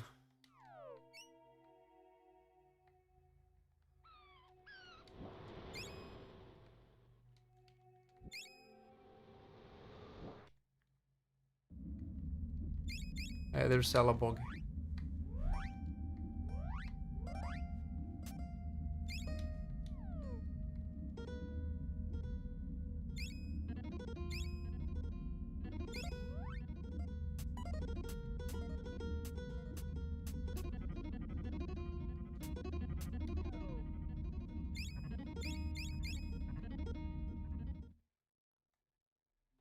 Wait, we can't get over there? Huh.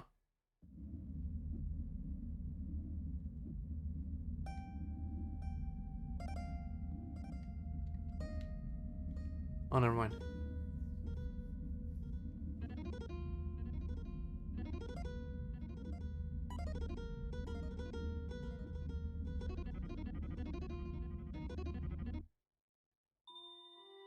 Wait, what?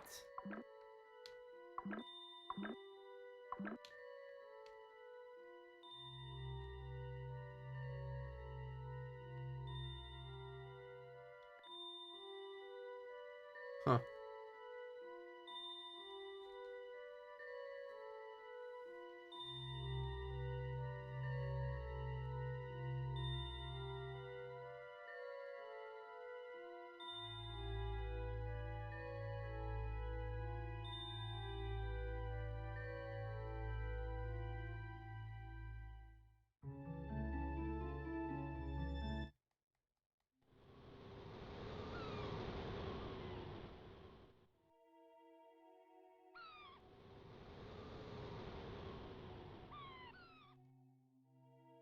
Slow burn. Nice. Where's my dog?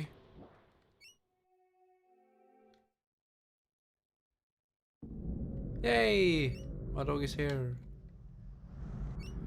Okay, so we do have an amulet of annihilation. So we can use it to get past the desert, but I think it's more fun to run through it normally. And this is the biggest area of the game. It's insanely big.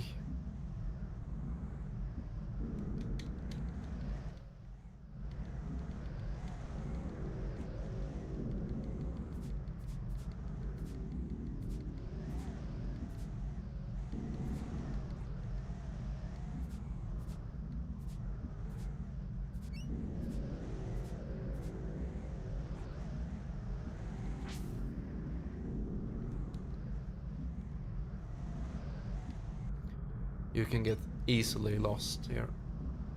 And you also take damage from the heat.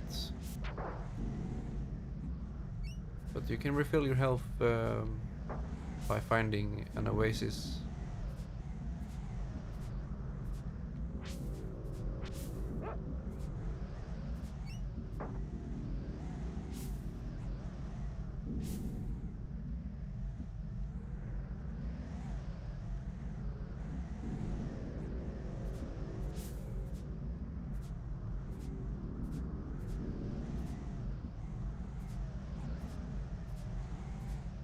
But I can't find one.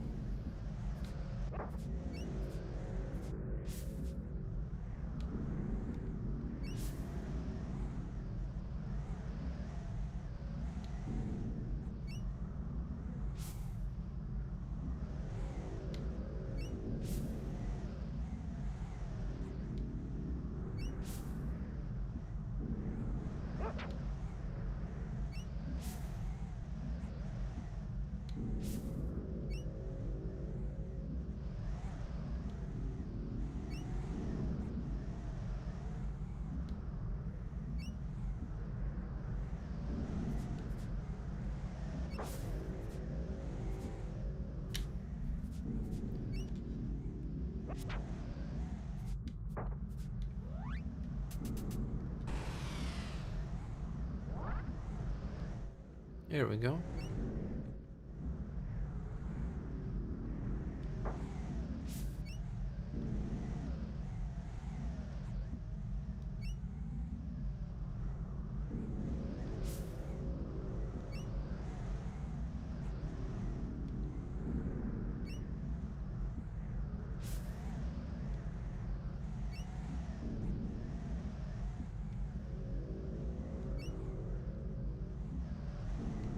Yay, finally.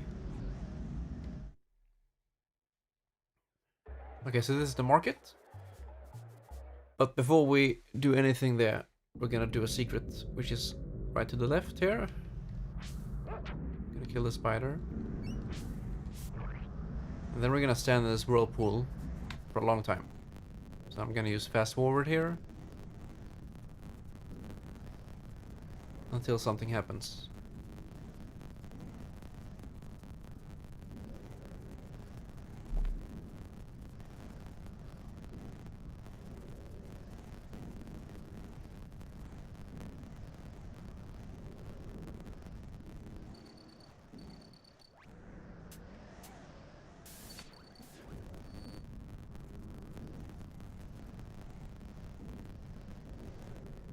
Yeah, we're slowly dying.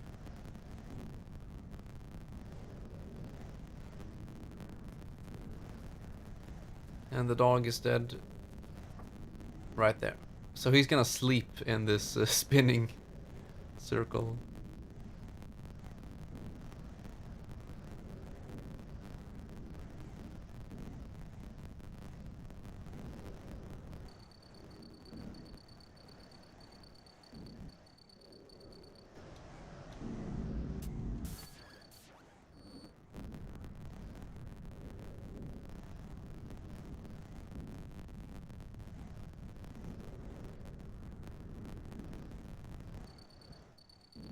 There we go. So, yeah. Finally, you actually go down there. But you need to heal yourself if you don't have enough health. We can go to the right here, and we get rice and spice. And we get our health refilled for some reason. And with that, we have 99 rice and spice. And rice is kind of cheap, but the spice, not so much. So having, maxed out spice at the beginning of the market is really, really good. So the market is one of my favorite places in the game. It made such a huge impact on me as a kid. It just, wow. It definitely taught me how different games could be. I mean, this whole area right here is so much different to all the other games I had on my Super Nintendo growing up. Going around talking to people, buying and trading with currency and items. It was like, what? I had no idea. I only played, sport games and Mario, Zelda. Zelda has that in a sense, trade quests and villages and places like that. But I don't know. I really enjoyed this game's atmosphere. So the next thing we're gonna do is talk to this preacher. The end is near. Heed my warning. And we're just gonna listen to him for quite some time. I'm not gonna read through all this, so you have to speed through it. Speed read it if you want to. He says a lot of different shit, and now he's also breaking the fourth wall, controlling us. It's true. We're merely sprites that dance at the beck and call of our button-pressing overlord. This is a video game, don't you see? We are characters in a video game. This guy is a nutcase. If I am lying, may I be struck down by the powers that be. So you see, he's saying, if I'm lying. But he isn't. You know, he is right. So there's a fourth option you can do here, which is, you know, doing nothing. And so he's not lying, and you get a reward for not turning me into something. You are a kind soul. And we get the stone vest. So yeah, really cool right here. I didn't know that for the longest time, that there's a fourth option. I always turned him into a, you know, basket. But then I learned that you can say no, and you get a new armor. But the stone vest is inferior to the gold-plated vest, of course. So I'm not gonna use it. I knew that philosopher guy was a wacko. You were very kind to that philosopher. He's kind of nutty after all. Yeah, I guess.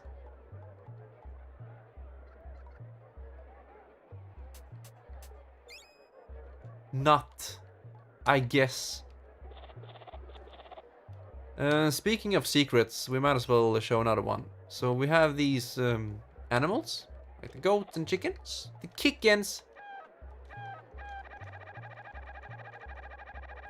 And if you press enough times, something will happen.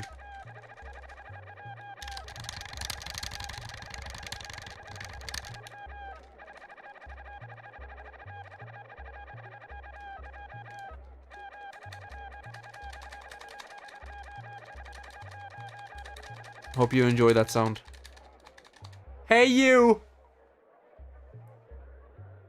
Yes, you. Do not taunt the chickens. What if I do it again?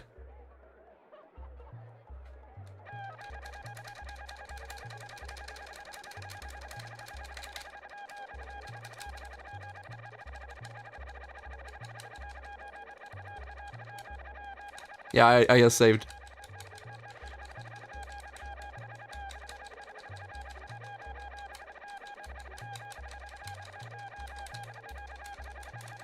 Is he yawning? The fuck? Let's go, boys. I don't remember if you die if you only have 1 HP. I don't think you do. But we'll see what happens. You were warned, dude! You will regret that. What? Okay, so it's programmed. They take your max health, and that number doesn't mean anything. It just programs you to get down to 1 HP. Stop tormenting the peepees. But I wanted to show that. I don't think there's a second message. But from what I could... I didn't count it, but it felt like it was 100 presses for each message. We might as well continue with the secrets, right? Here's another one. Ceramic pots? Classic design, very durable and priced to move. Only 2 bags of rice per pot. So it's not that expensive. I'm sold. And I think for each pot you buy, there's a small chance you'll get something good. And one of those, I think there are multiple random items you can get. You can get rice or jewels or items, whatever. But the one item that we do want is the chocobo egg, I believe. This is another place you can get it. I'm not sure here. It's been quite some time since I played this game. So I might be wrong. So we're gonna buy this. I think it's for each purchase. So if we purchase 10, it's not gonna be, 10 lotteries. We're gonna do 1 each. And I believe it's gonna be much easier if we use a turbo button. Or maybe fast forward like this. I guess this is fast enough. I should definitely program a turbo button on this controller. Yeah, I'll do that. That's gonna be quite annoying. Let's see here. configuration, controllers, auto fire. Let's see, the A button. Is it? I think it is. A. Let's put that on the right stick. Let's see if that is enough. Nope, that was not right. Let's see again. Controllers. Outfire. It should be the B button. There we go. Save. There we go. Now we have a turbo. So we can press the right stick and then do fast forward like this. I'm not getting anything. Huh. Yeah, imagine doing this on the real console. That would take quite some time. Am I doing something wrong here? I'm not getting anything. And we're out of spice.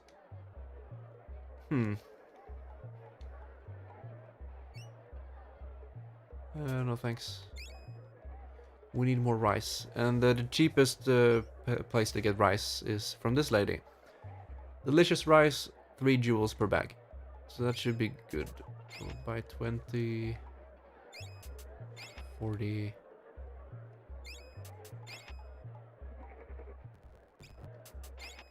Let's see. 10. That should be... Did I count wrong? No, 91. Oops. Alright, let's try again.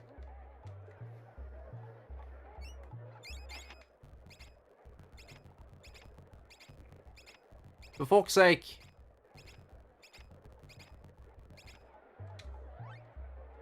Am I doing something wrong here, or am I just unlucky?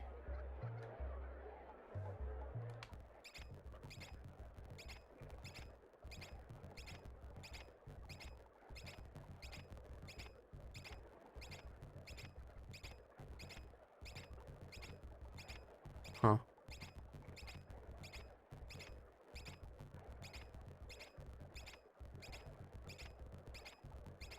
I'll have to look this up. Yeah, we're almost maxed out on the pots, so we can't get anything more. Alright.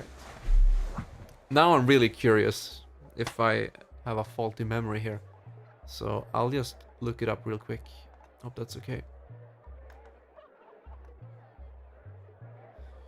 Secret of Evermore market pots, I believe you could search on. Let's see here. Pots. Here we go. They can acquire the chocobo egg by randomly finding it when buying ceramic pots. Okay, but I didn't get anything. Huh. Is there like RNG table? I would like to know how low the chance is. An easy way to make money in the market is to buy as much rice as possible from the merchant that sells it at 3 jewels. Then trade it all to the merchant that trades ceramic pots. Finally go to the appraiser and sell all the pots. Huh. Okay, so that's one way to make infinite money.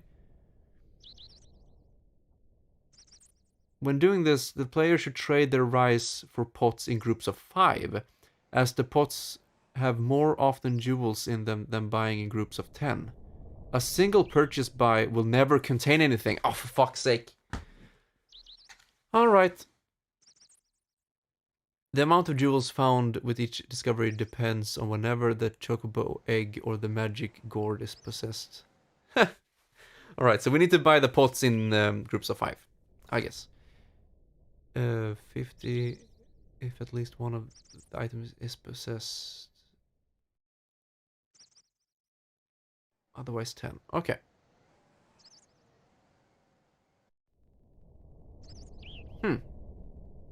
Wait, there's a secret cage of 500 jewels in the pot east of the stall offering jar of spice for 4 bags. Said pot can only be accessed during the 2 times the market is closed, since there is a basket blocking it otherwise. Holy shit, I never knew that! Wow! I have to look this up. Full screen that. Okay, so now the market is closed. Which means that this thing is gone that blocks it, so we can go up here and find 500 jewels. Wow! Hey, you learned something new. I had no idea.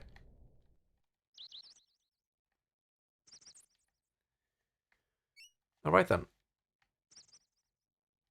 We should head into the inn. Here's another very good music track. This is a song I have to learn on guitar at some point. Or piano, doesn't matter, but probably guitar. It sounds really difficult though for my skill level. No! Now it's gone.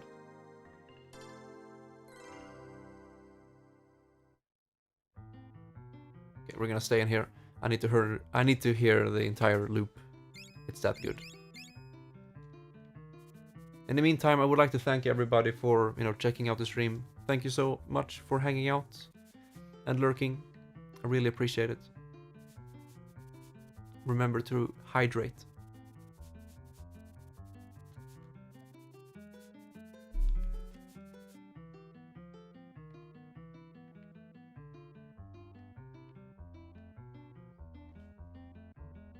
And that's it.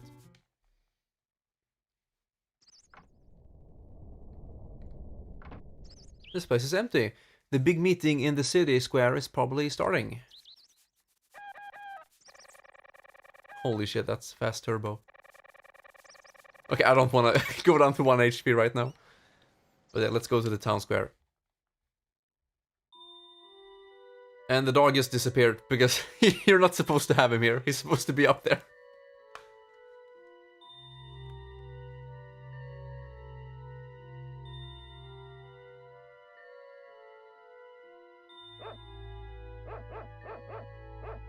Poggers, is that you?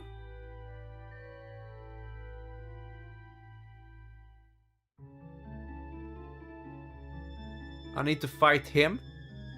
I am Tiny. You're coming with me. Thank you for the reminder. That's good. You wait here, Tiny. That way nobody gets hurt. Whatever. Not until you fight Vigor. Vigor? So, as a kid, I thought you fought against Tiny, but you don't. You fight against some other gladiator.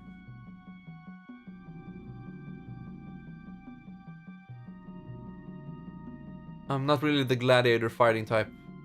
But you were chosen. There's no denying that. You're going to fight. Now, I'm going to leave and let you prepare. The gate will close behind me. Should I record your progress? No. Sure.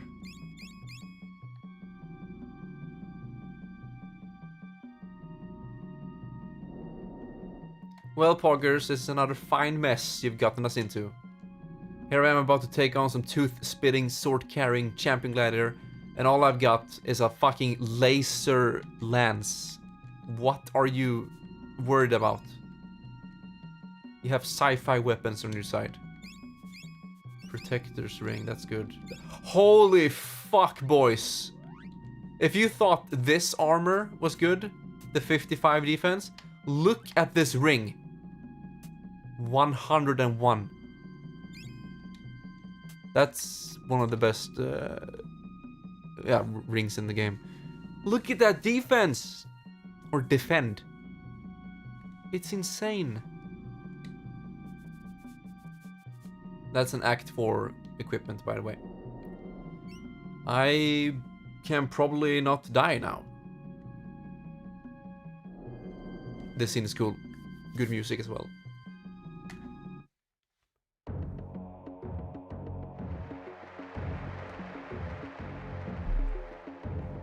Emily, I hope you're looking. There's a Moogle.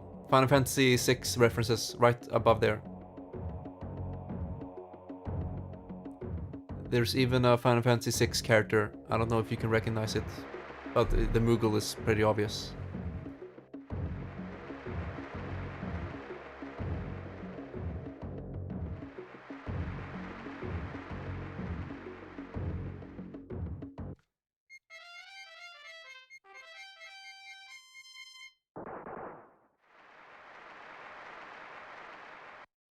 Have you seen this reference before? The Moogle and Final Fantasy VI? Or is it Final Fantasy IV? I don't remember. Some loser with a stick.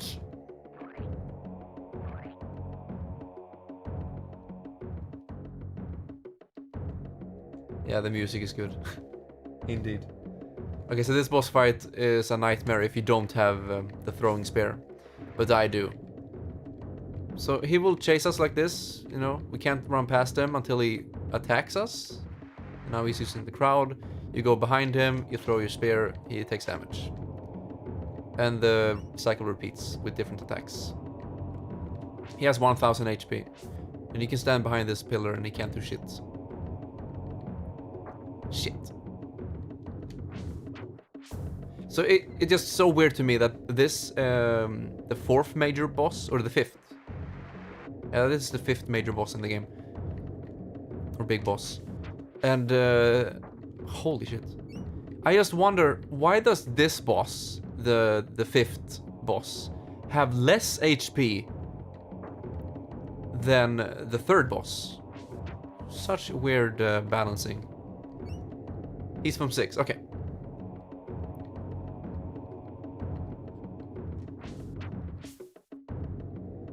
And also another reminder, Emily, if you want to hear more of this music in good quality, I have that YouTube video, the complete soundtrack of this game.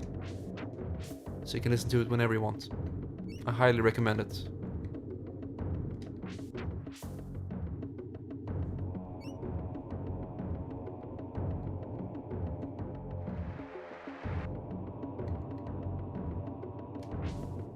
And he did.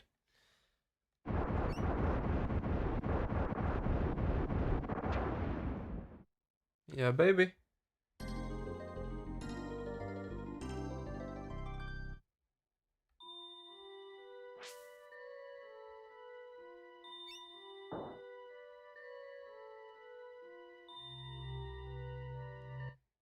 Sword?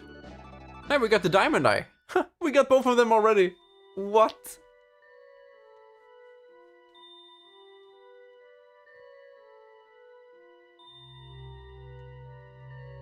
Yeah, that's good. And if you ever get time, I strongly recommend you actually play through this game on your own. It's a really, really good experience. You know, it's on the Super Nintendo. How can you go wrong?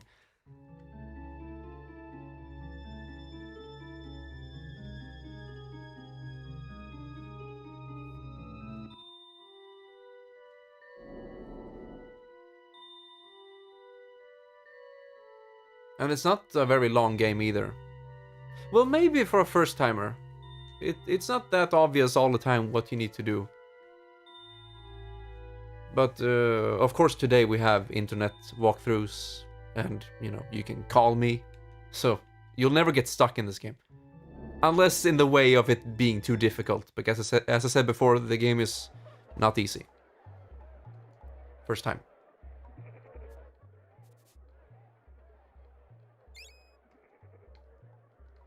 More kickins. I don't know why I say that. I like to call them kickins. It just sounds fun. And same in Swedish. Chickens are called kyckling. So you pronounce it with sh. But sometimes I like to, you know, play stupid and say kyckling. Because that's how it's spelled. It's spelled Kyck. But you pronounce it kyck. But I say kyckling sometimes. It's just so weird. Have some chicken feed. It's delicious. No, don't.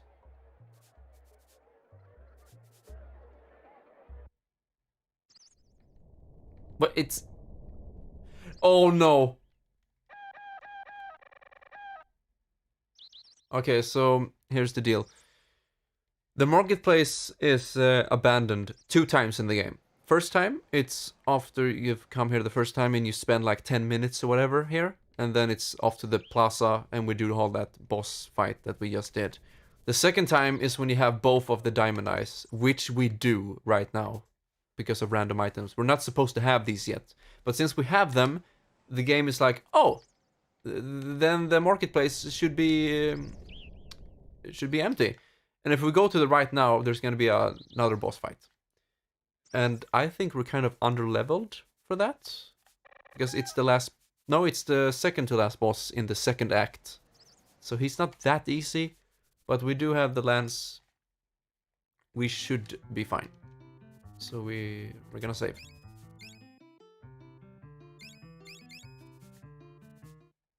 That way there's no need for, backtracking through the desert multiple times. Which you do normally.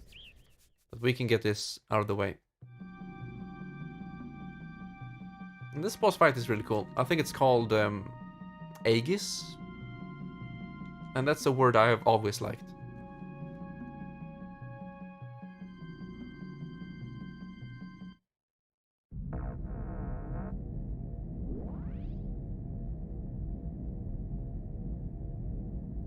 Welcome to Die.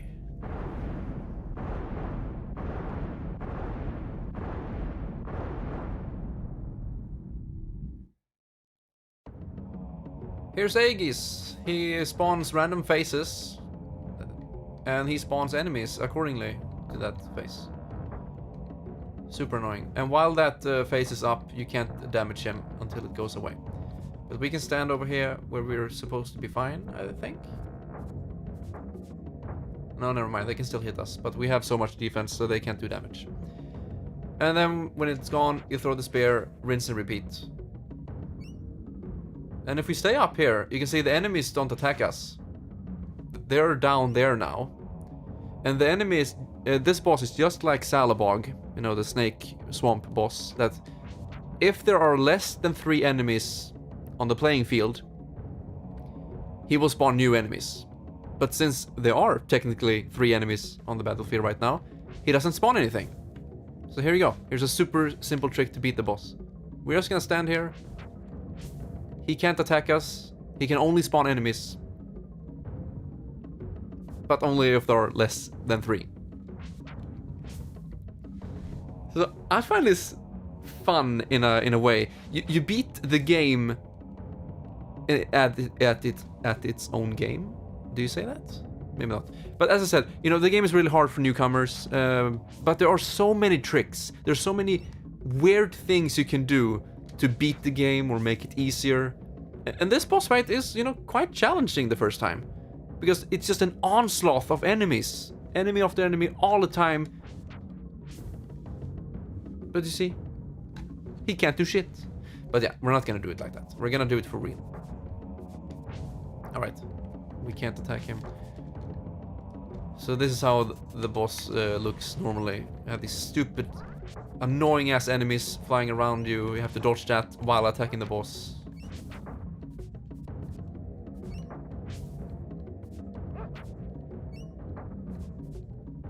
And if we didn't have that armor that we do, it would be really difficult at this part. You can barely attack these enemies as well. They just fly in and fly away, and they have lots of health as well. And these are special kinds of enemies. Skullclaw. You can only find the Skullclaw on this boss. They don't spawn anywhere normally. Fuck. Hey, that's nice. I really hope you get through the game. Oh shit, the dog is dead and we can't resurrect him. After I finally get through that game, I want to play the new Paper Mario game and finally keep playing my Dimitri story in 3 houses. Yeah. Fuck. Look at this shit.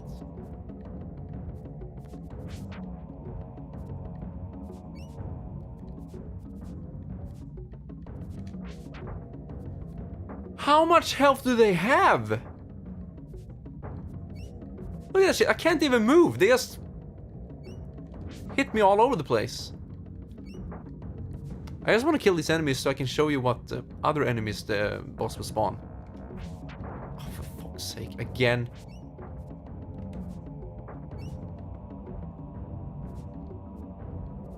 Stop it!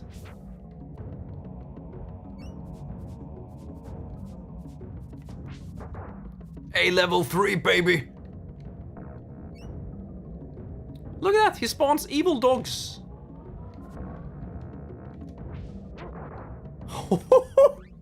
Okay, so the level 3 spear is extremely powerful.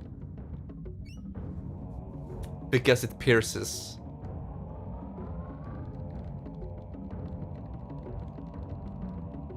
Okay, so he's gonna spawn 3 flame things now.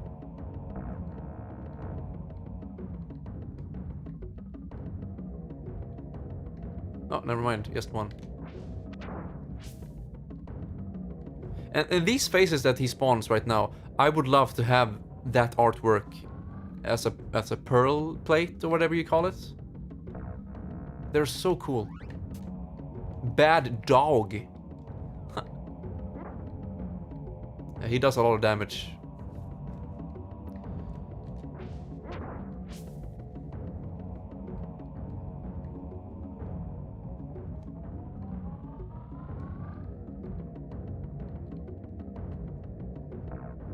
Now, why does he only spawn 1 enemy at a time?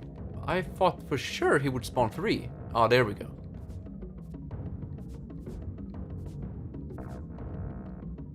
Shit.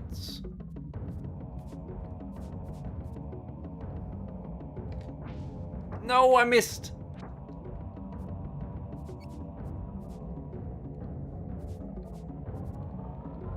So as long as you run in 8 pattern, you should be fine. Bam!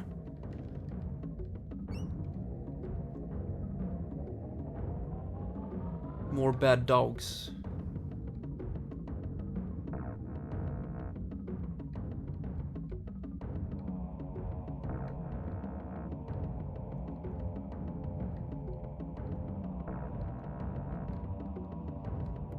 Shit.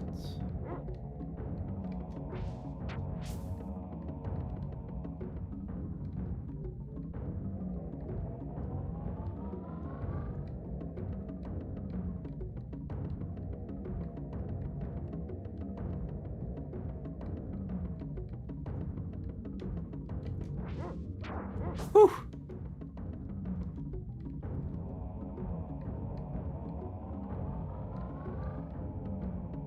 No, don't spawn flames. Shit. What are they called? Will-o'-the-wisp. Not surprised.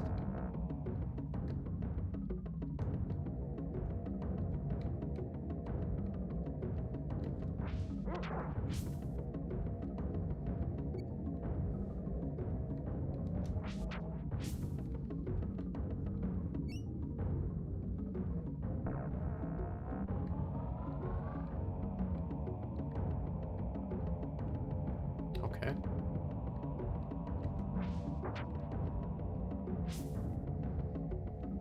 He has so much health.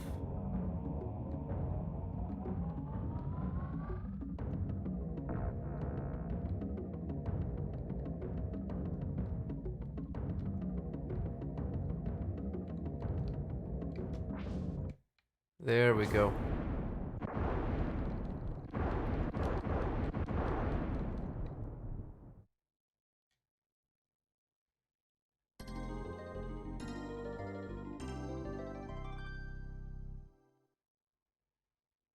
Head case.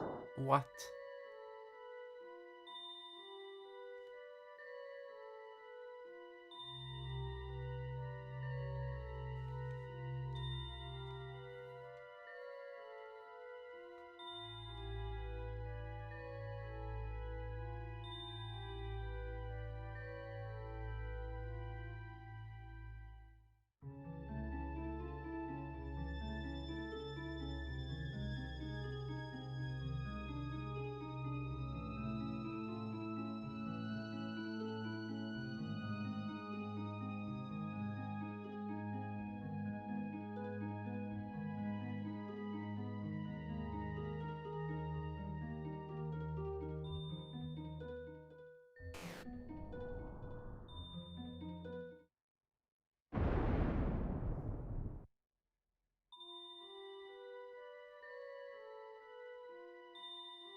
Let's go, poggers.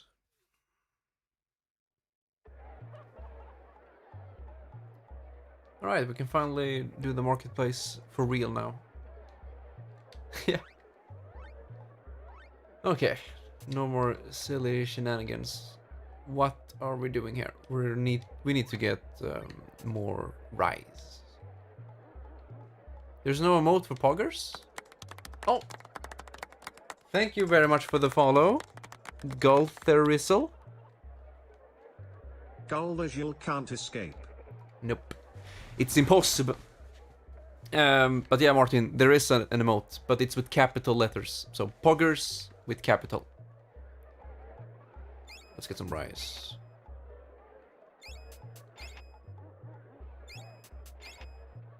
There you go, boy. It's beautiful, isn't it?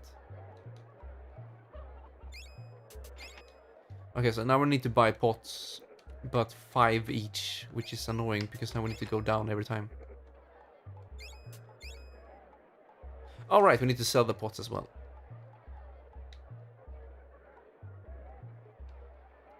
You know, I have a childhood fear of this merchant right here.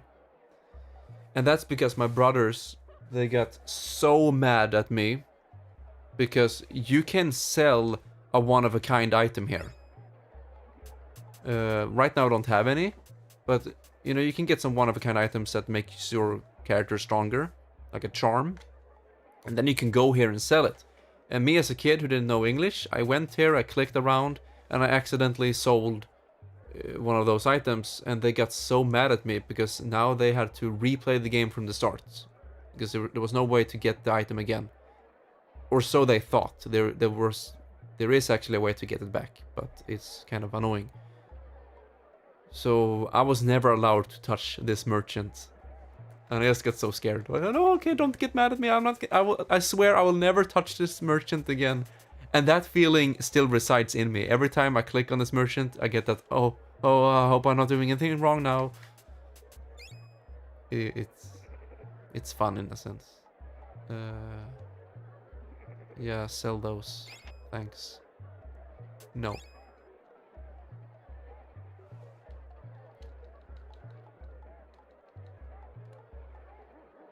So let's buy more pots. No.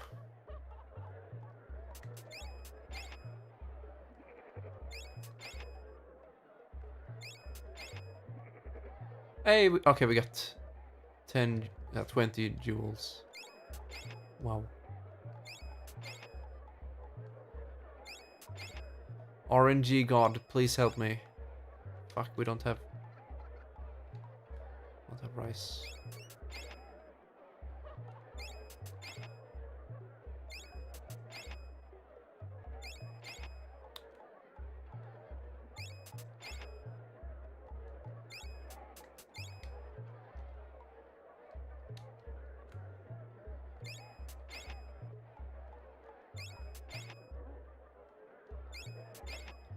Come on, dude.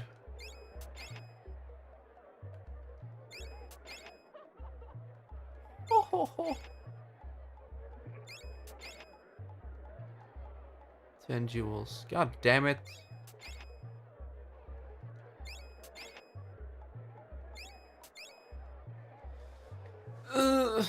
Okay, annoying. I'm done.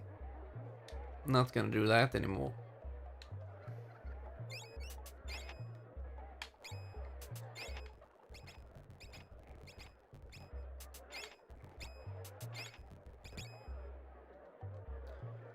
Alright, now we're gonna get some more items. We're gonna get perfume. 3 jars of spice per bottle. Sure, we'll get 15. No. Never mind. That should be good enough. Beads? No thanks. We need kickins. We're gonna get some kickins up here.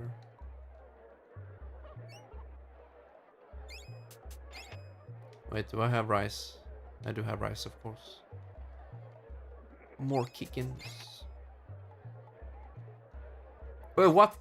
Chicken taunter? Hate to part with one of my chickens, especially to a low-down chicken taunter such as you. I didn't know that.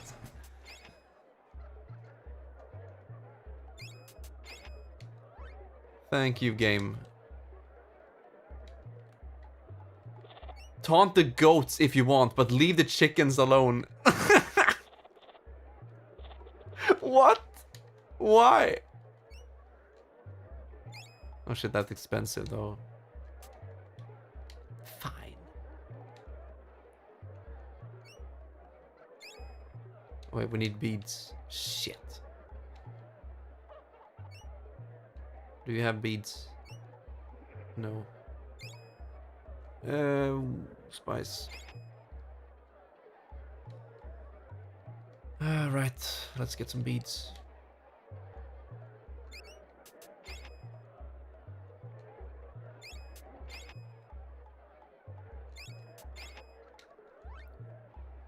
Alright, good enough. Now we need... what do we need now? We need more rice.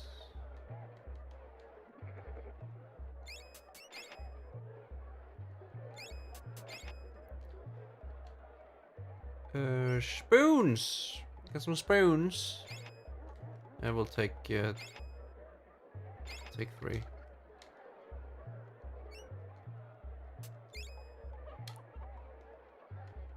Okay.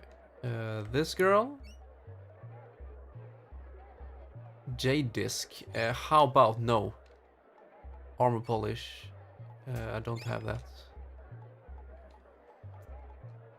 Tapestry. Sure.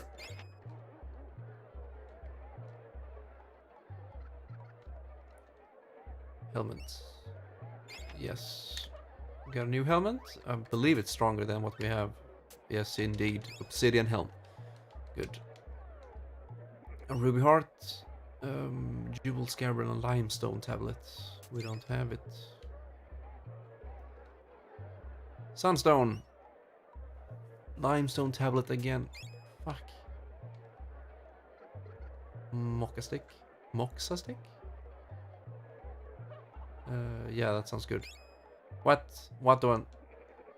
2 chickens. Jewel scarab. Okay, we don't have that.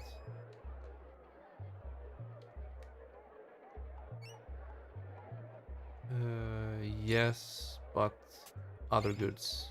There you go.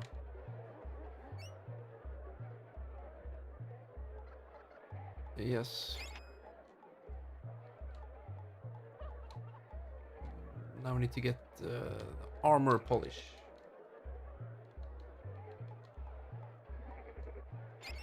There we go.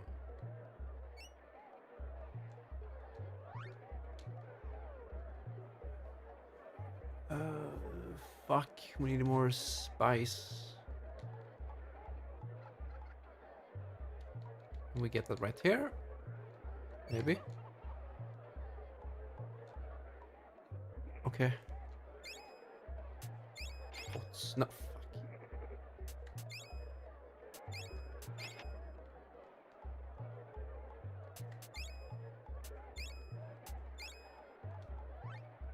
How many pots? 37.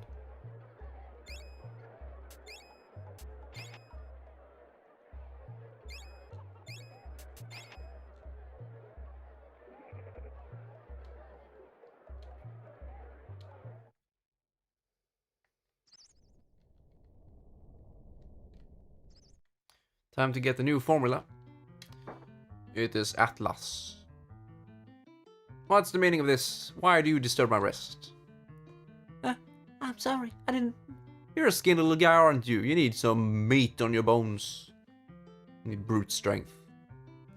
I've got just the thing for you. The power of Atlas. But it's actually energy... Holy fuck me. What? Okay, we need to get rid of something. Energizes, like... top 3 spells in the game. Top 2, maybe.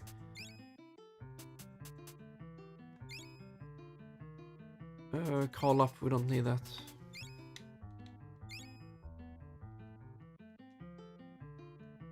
Sure.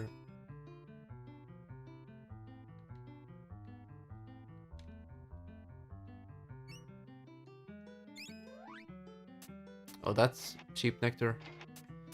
Get some of that. Get some biscuits. And that's good.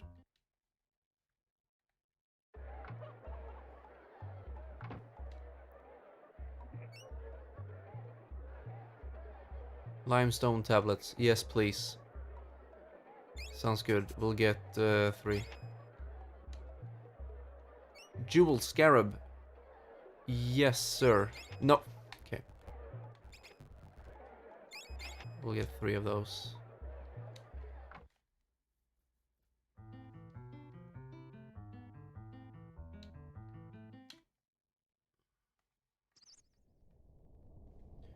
I need to check something. Do we have access to the fly machine over here? Yes, we do. Huh.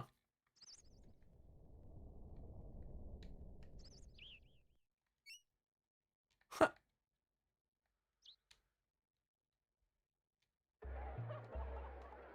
How many spices do we have? 25. Good enough. And kickens. That's good. Let's see here. Sunstone. Yes. Thank you, good sir. Mocha stick. Yes. And that should be it. The gloves of Ra. No.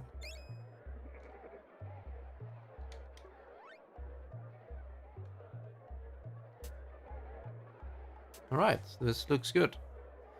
Alright, Martin, thank you so much for hanging out today. I really appreciate it. Have a good next week, or whatever you say. Bye for now. Ruby heart, there we go. Jeweled scarab and limestone. Yes, sir. You're on. Okay, I got ruby heart as well.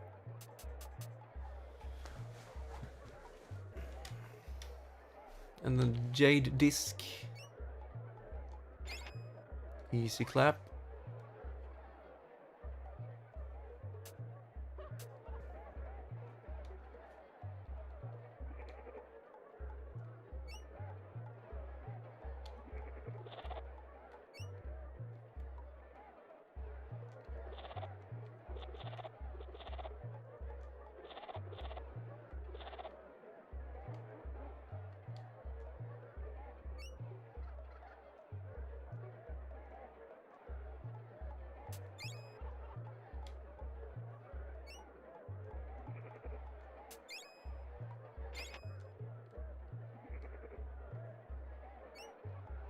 Yeah, we are done here.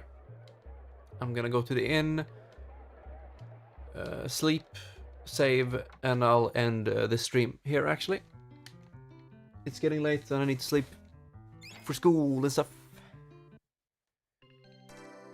So yeah, I guess thanks to everyone who watched or, you know, came in, hung out, lurked, whatever. I love you all so much. And we'll continue this playthrough another time. Good night, everybody, and take care.